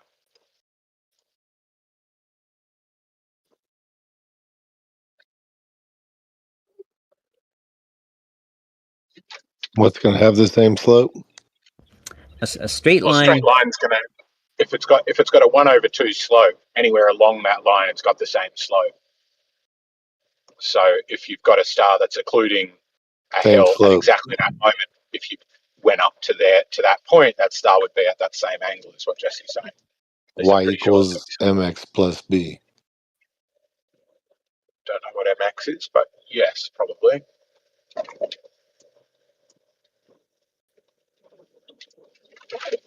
Yeah, if it's the same slope and it's a straight line, it's not curving.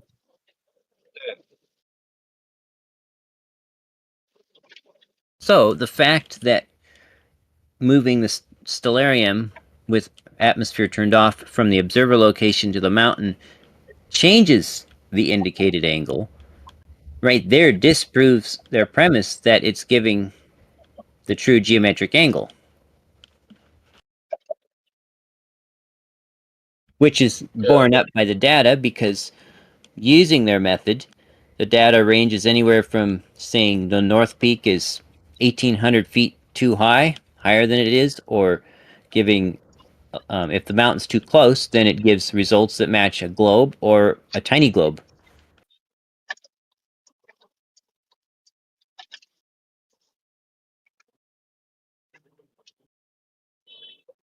So yeah, I see what you're saying. Because to me, it's still it's making flat Earth assumptions, but they seem counterfactual, right? To say we're going to presume sight lines to stars don't bend, because that says the stars are completely fixed in their apparent position is their actual position, and never move from that. But we can clearly see that as they approach the horizon, they slow down and do deform out of their shape even by a little bit. So it seems to be sort of going, okay, if we ignore bits of both the claimed globe model and of observed reality. Yeah, and then their other premise is that the star, mountain, and observer are all in a perfect geometric straight line conjunction at the moment that the star is observed to blink out, to disappear. Even though they admit that 1 second before that, the star's geometric position is actually below the mountain, because it is being refracted. It does appear above its location, but then they say the instant it blinks out, then somehow the geometric position jumps up to match the mountain. And say the last bit again. So they're saying that the star is bent out of position, but just at the moment of occlusion, it's in the true position, because you couldn't occlude something with something other than something physical. Right. With a non-physical quantity. Right. Okay. Okay.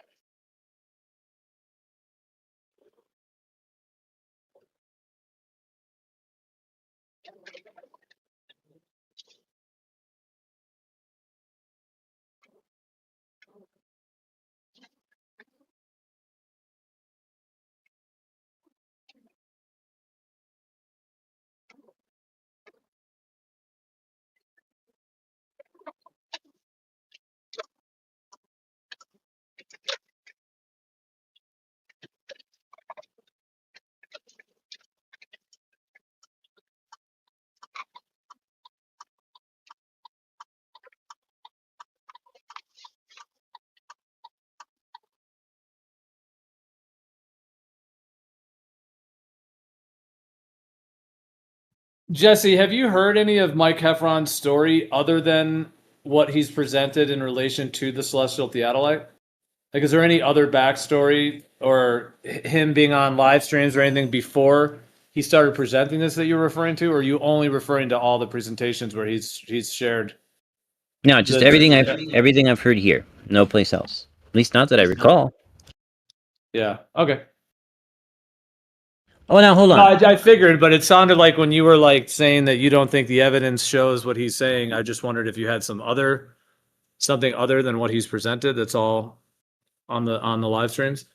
I'm quite sure it's all on your live streams. It did just dawn on me though that he and I and Alan did do a show on Tunes that wasn't necessarily streamed here. But I everything I was recounting, I'm quite sure I've heard here on your own server.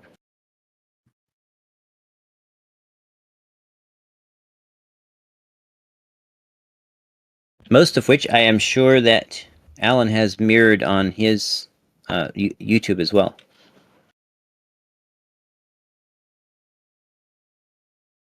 Yep.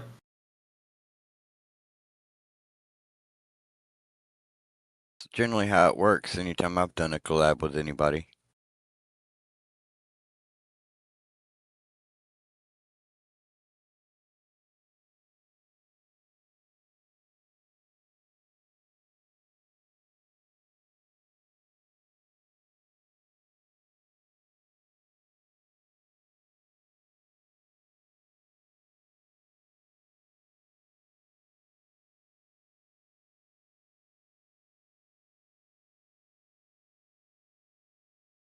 What's happening?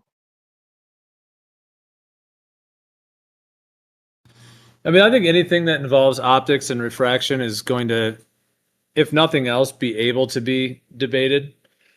And, you know, biases can come into play and presumptions about how light is working or how atmospheric effects without like fully measuring it. So that's why, like, to really cause an entire paradigm shift in the shape of the Earth, I think many people agree it would have to be tangible and not rely on optics and refraction. Yeah, I think really Stellarium is not. It's not globe software. It's azimuthal grid software, is what it's doing. Because you can take the azimuthal grid, the flat ground with a dome sky.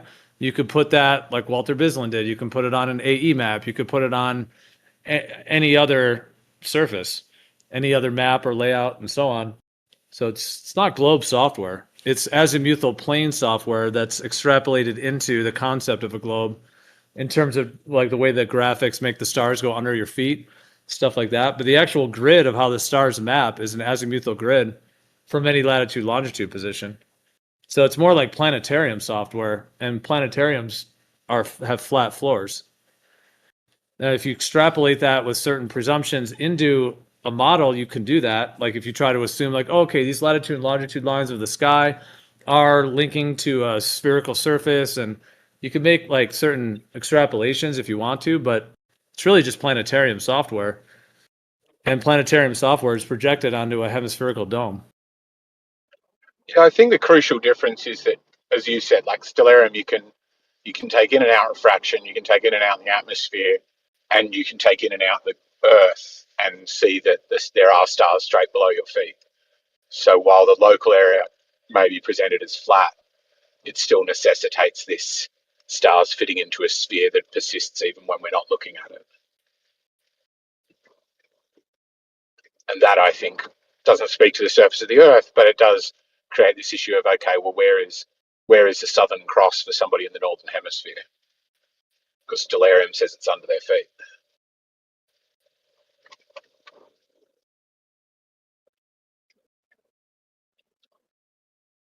That's what I find so strange. Yeah, but that's just a function. But that's just a function of the software. Like, if you took planetarium software and put it on a planetarium, nothing would be going under your feet at all.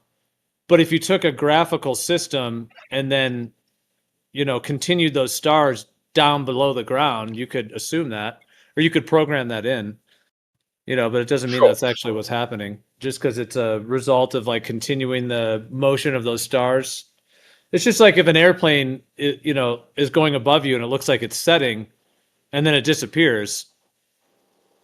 It could either just disappear because it got too far away to observe, or it could have disappeared because it's going down beneath your feet on a sphere. But once it's out of your sight, it's sort of a presumption, unless you could validate in other ways that that's what it's actually doing, for Stellarium to put that part of it in. So, I mean, does it really necessitate that? Or is it just an option that you can add that if you want? Because you could also remove that from Stellarium. Well, I think it necessitates that. All you can do is put an image that covers that up. And the point I'm making is going under your feet to say, oh, if I can manage to get this to match reality, then it'll prove the shape of the Earth. And to me, that it's sort of pretty close to the fallacy of the stolen concept, where it's stealing this concept that has stars under your feet, but then ignoring that part of it. Because that's not just the software, right? That is, the celestial sphere is a full sphere of which the observer is the center. So it's not software, it is the model itself says that stars are around you in a 360-degree sphere. And Stellarium stays faithful to that system.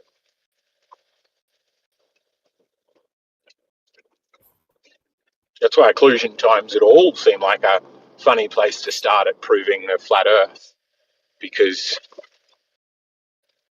of what I said.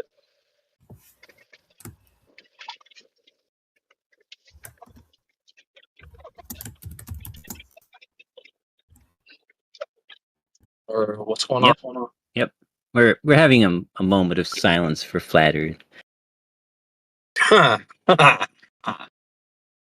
Hey, so I don't really pay attention to this celestial theodolite thing, but does anyone think that they could Steelman the argument for me? Sure. I mean, the I understand. procedure. Wait, real quick, let's just establish. I understand that there's like a mountain, and that there's essentially a star goes behind a mountain, and that's what the whole argument is about. Correct? Yep. You wait for a star to set behind a mountain. You record the time that it set behind the mountain. You put that star name, the time, the date, and the mountain peak location into Stellarium, and you turn off atmosphere, and you read the altitude angle indicated for the star by Stellarium. And that is the method, and that is said to be the true geometric elevation angle to that mountain peak for that observer. Sorry. You're looking at what the apparent star, correct? And you're taking the angle to the apparent star.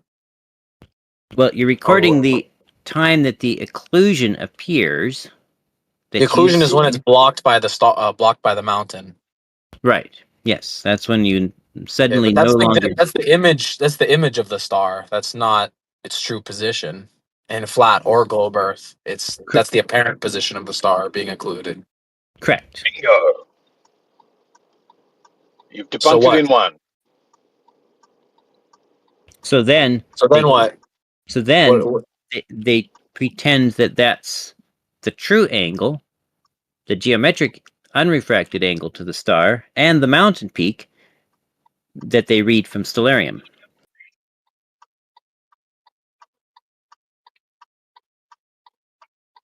But Stellarium doesn't have a mountain peak. It just has the sky. It reads it. It gives you an angle. It tells you the altitude angle of the star at a given moment in time for a given observation location. Right. That's the angle that you're looking at. That's the angle at which you see the image of the star when it. Well, how does the time come in? I'm just. So we see the image of a star being occluded by the mountain. Let's say it's 2 a.m. Say it's 2 a.m. Right. Now what? Okay, you put that date and time, 2 a.m., into Stellarium. Then you put the coordinates of the mountain peak into Stellarium as the observer location, and you turn off atmosphere. But you observed it not from the mountain peak. Correct. Right. So why do you put your observer at the mountain peak in Stellarium? Because if you don't, the angle that you get is way too low to match flat Earth, and by moving it forward towards the mountain, it adds in 1 degree per 60 nautical miles. And if the mountain is the right distance, like Pikes Peak, then the angle Wait, you so get. couldn't you change your result depending on how far the mountain is from the original observation? Oh, absolutely. And It's so quick. yes, absolutely. And using that knowledge, we were able to go to locations where we got perfect globe matches using the same method by simply being the right distance from the mountain. That's wow. Wow. Wow. Wow. Okay. And it's Alan Shane and Beasticles. Who's the Celestial Theodolite crew? That's the main ones, plus Dr. Michael Heffron and Ricksky Who? likes it too. What's that? Doctor who? Michael Heffron. He's in fact he was present in today's show even. Who's that? Is this like a character that I should know about? He's supported Ether for a long time and claims to have recently What is he a doctor in? Computer science.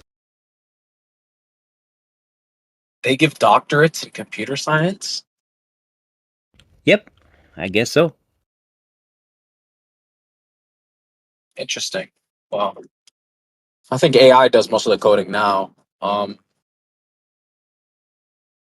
But Well, he's that's retired. not really a globe or flat Earth proof. Then, if you can just change the distance to which you observe from the mountain and get essentially a different result, that's a sliding scale. You could.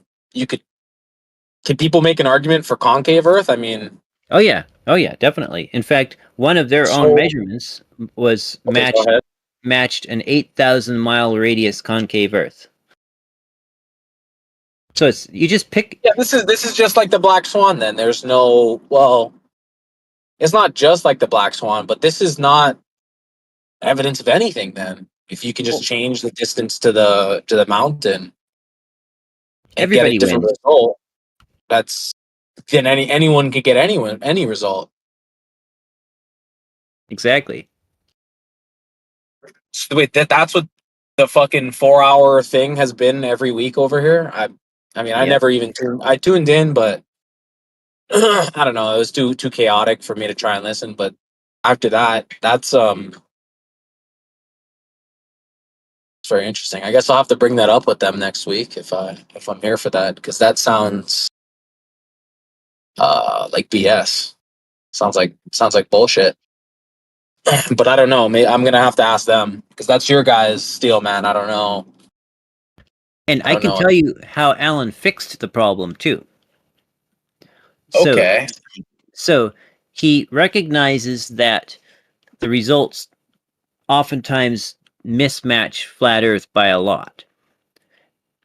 So rather than trying to claim that it always matches flat Earth, he created a different version of the celestial theodolite for the globe, which he designed to always give a huge error. It's a method that no glober supports, but he calls it the globe, method. And he designed it in such a way as to always give a much larger error than the flat Earth version does compared to the flat Earth for each Is that equation. by making the mountain far away?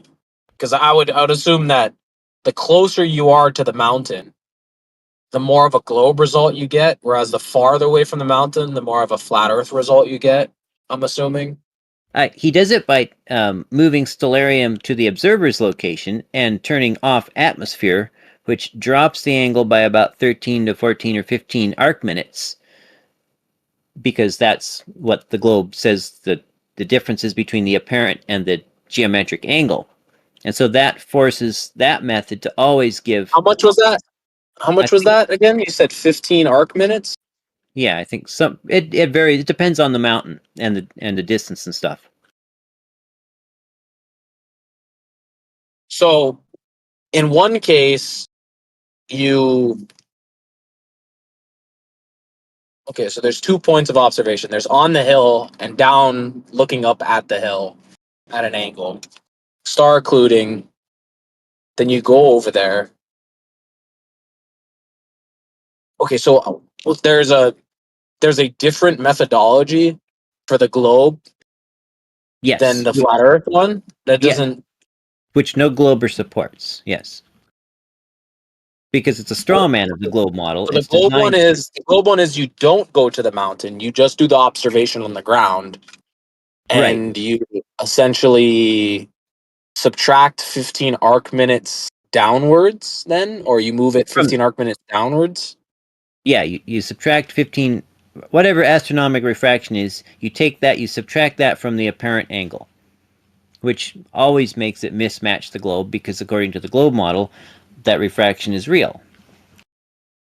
And so the refraction raises it up. Right.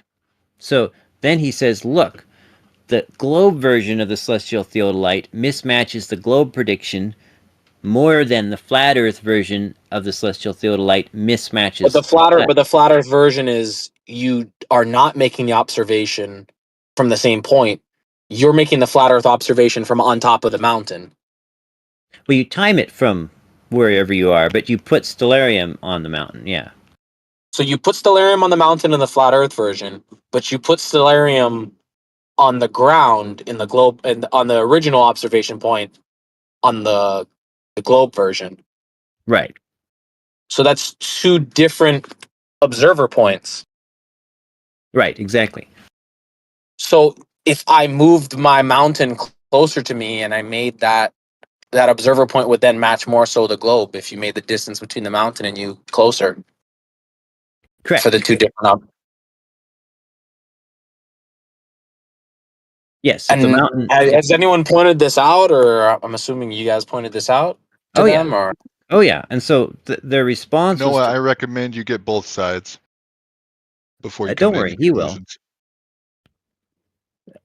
And the response. Yeah, I'll be here next. I'll be here next week for the next one because I haven't really paid much attention. But QOP saying now he's going to do a shill exposed video on it, so now I'm like, I better pay attention to actually, know what who's making what argument or whatever.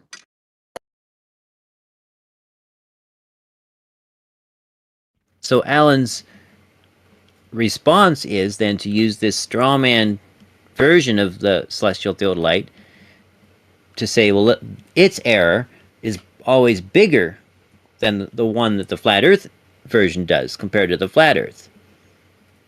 And But they're from 2 different observer points. Right. So it's not really even the same. You're not even doing the same. Like you're doing a different methodology for one than the other. So it's not even consistent.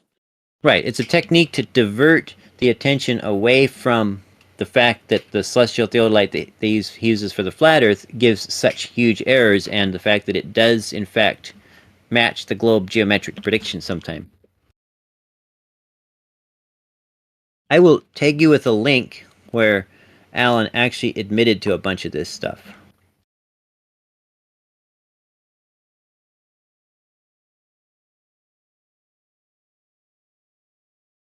And yeah, it's just Beasticles, Alan and Shane, right? And Shane and Alan are not really available outside of like these events where what is it, like 30 seconds a pop for each person coming up. So like, can anyone even hold them to the fire over this? Or they've been letting some discussion go on lately, but a lot of times they do just shut down any critique that they don't want to deal with. well, then yeah, that's BS. If you're not going to meet someone on even ground to like debate them, then really there's no debate. It's more of a controlled, it's not a debate. It's a spreading of the message. It's a proclamation, right? Because to debate someone, you have to actually be on equal terms or whatever, or at least for a fair debate, you have to be on equal terms.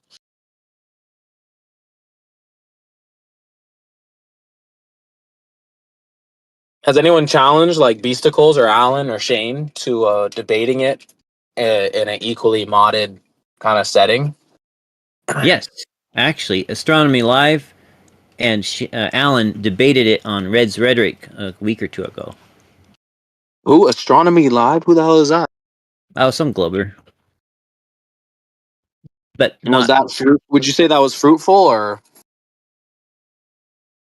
I thought it was interesting because the amount of research and calculations that Astronomy Live did. But I don't think it helped Shane or Alan. I'm getting a much. DM that you get a lot of time to address Alan, and he. What does this say? Give me a second. Let me read it out.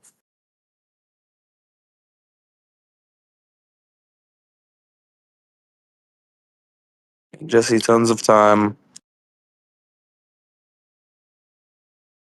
Something about how you get tons of time. I don't know. I got to look back at some of these or something. I got to get caught up because I've not really been paying attention.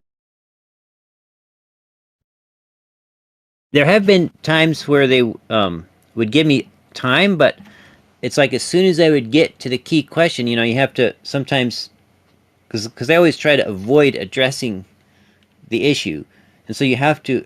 It takes several questions to get to your key question to actually get them to where they need to answer the actual important question, and then they would stop me right when I get to that one, and then they'd let me start over again. So there were times when I would get time, but I wouldn't be able to use it because they would stop me just before I got to the key question on each time.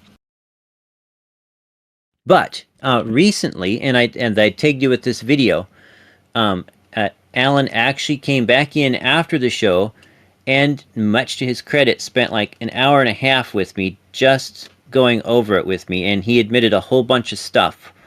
And I gave you the 20-minute condensed version, but there's a link to the full video in the description.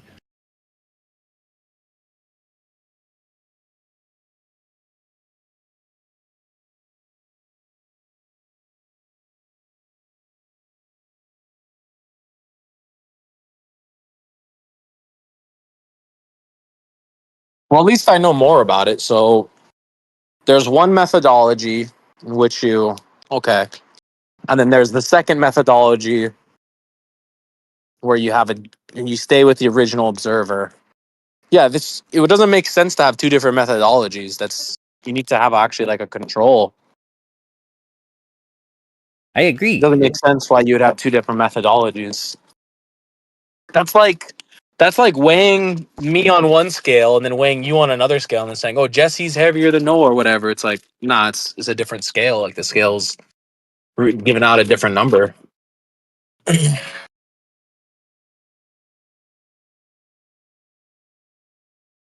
Yeah, I agree. If a method works, it should work. You should be able to use that method.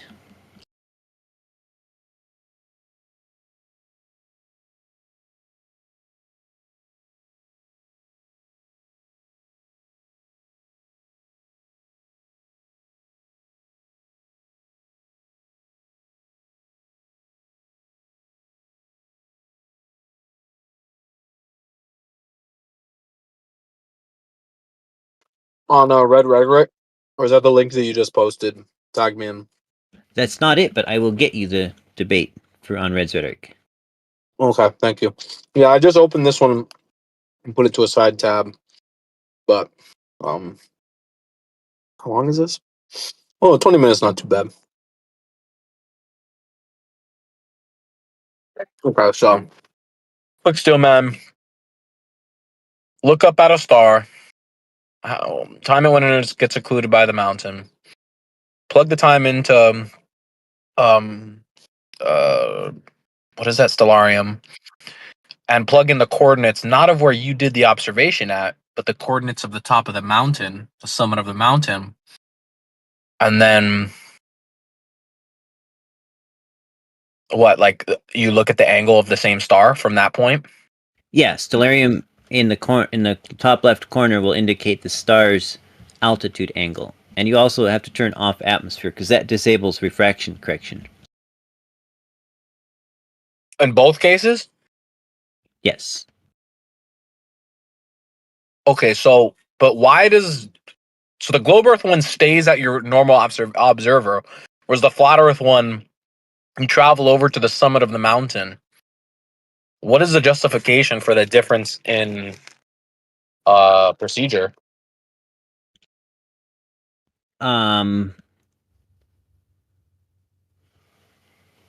it's what it took to create the appearance of a larger error for the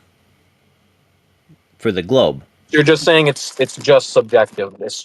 The reason they're going over to the new observer point is just subjective. It doesn't have there's no actual like reasoning behind it. They'll give you a whole bunch of formulas that AI generated for them and stuff about central angle theorems and stuff, but the history of this is originally they started out with Pike's Peak, which just happened to be at the right height and distance to be pretty close to the flat Earth prediction.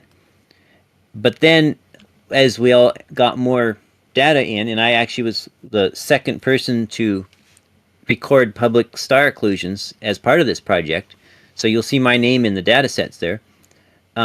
It turned out that, of course, the results varied all over the place. So then Dr. Heffron put in a per occlusion correction factor, which where he adjusted the occlusion time plus or minus up to several minutes in order to make each occlusion match the flat Earth. But then Alan didn't like the optics of that because it looked like it was just being fudge factored to match flat Earth, which is what it was. And so then that's when Alan came up with this new method of the second version of the celestial theodolite that would mismatch the globe by a greater amount to take attention off of the mismatch of the flat Earth method. But the difference in procedure, taking the observation from the mountain's peak versus taking the observation from the first observer, there's no reasoning behind that. Then there's no we're doing it because like I don't. If you're going to measure something, you don't change the methodologies. Like I just don't understand that why you would move over to the summit of the mountain, but then move back. Right. I don't even know why you would move over to the summit of the mountain to begin with, but then to move back and have two different inconsistent. This just doesn't make any sense. Yeah. Well, he will give you a whole bunch of rambling stuff that AI generated for him about theorems and angles and stuff, but the history of this is that first they did per occlusion fudge factors, then they got rid of that, and now they do this.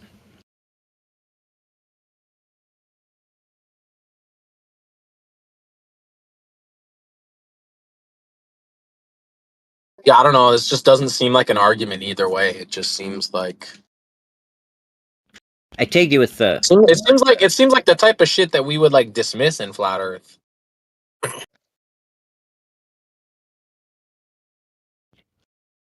Yeah, I The way agree. it's being presented right now, yeah, it sure seems that way. But well, I just get it from the Would other you like side, to John. present it? Free bear, free ball, and bear, or do you No, not I'm think good. you could steel man it strong enough? Well, I guess I'll have to wait for someone to be able to steel man it on the other side. Whatever.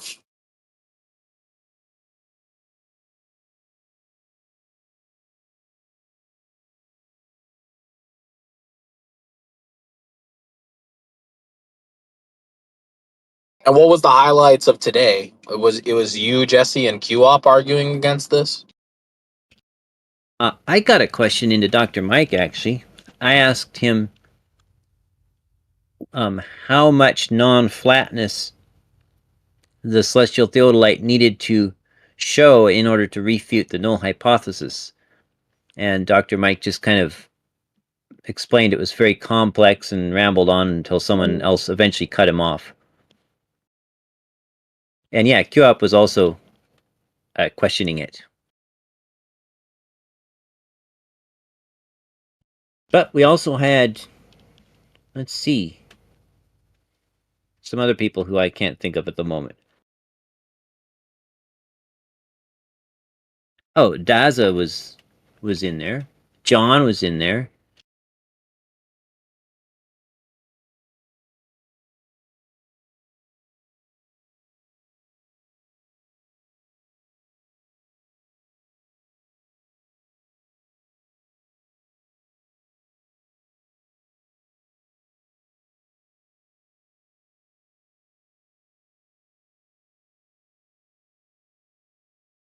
And that's part of the difficulty with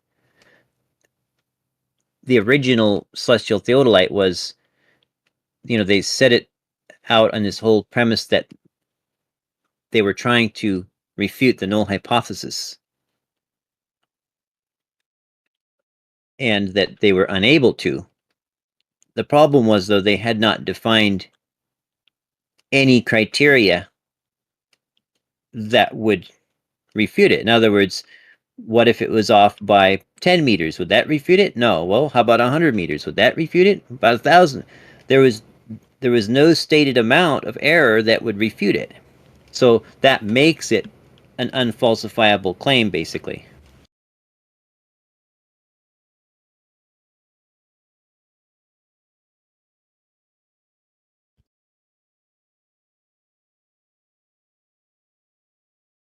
Yeah, I'm gonna have to ask him about this next time I see him, but no, I don't know when that will ever be. Right here every Monday. Going on, Yeah, what, good point. 38 Maybe weeks I'll now? go out. I tagged you with Are you fucking serious? 38 weeks of this shit? something like that. I don't. I'd have to look at the All Roman 4 3 hours a pop? like about between 2 to 4, 2 to 5 hours. Yeah.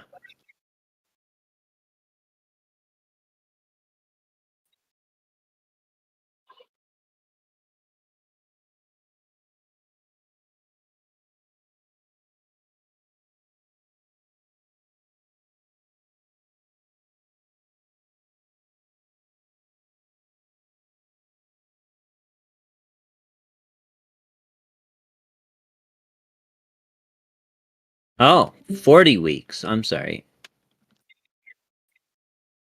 I just looked up And the. I just got back. Welcome back. You know what? You're lighting up, Eggshells, but you're silent now. He's just breathing into Oh, his did you mic. not hear me? Sorry, I was saying. Are you not hearing me? Sorry, I was saying. No, we can hear you. Was Noah's question? All right, I was saying was Noah's question, because he straight away seemed to ask the two most valid questions. Was Noah's question kind of standard? Does everybody immediately go, why switch off refraction? Why move your observer position? Or was he sort of ahead of the curve? Yeah, turning it off and on the refraction isn't as much as a thing. Just the fact that they changed the observer for one and the other is just inconsistent. That's not how you're supposed to do shit. You're supposed to have consistent measuring conditions. Like if I were to, measure your height in feet and then I added 5 inches to what is considered a foot and then I measured myself, yeah, maybe I would end up looking like I'm 4 feet tall, 5 feet tall, and you're so much taller than me or whatever. It's kind of weird. It's like using a different ruler, a different definition of a foot. I feel you on that.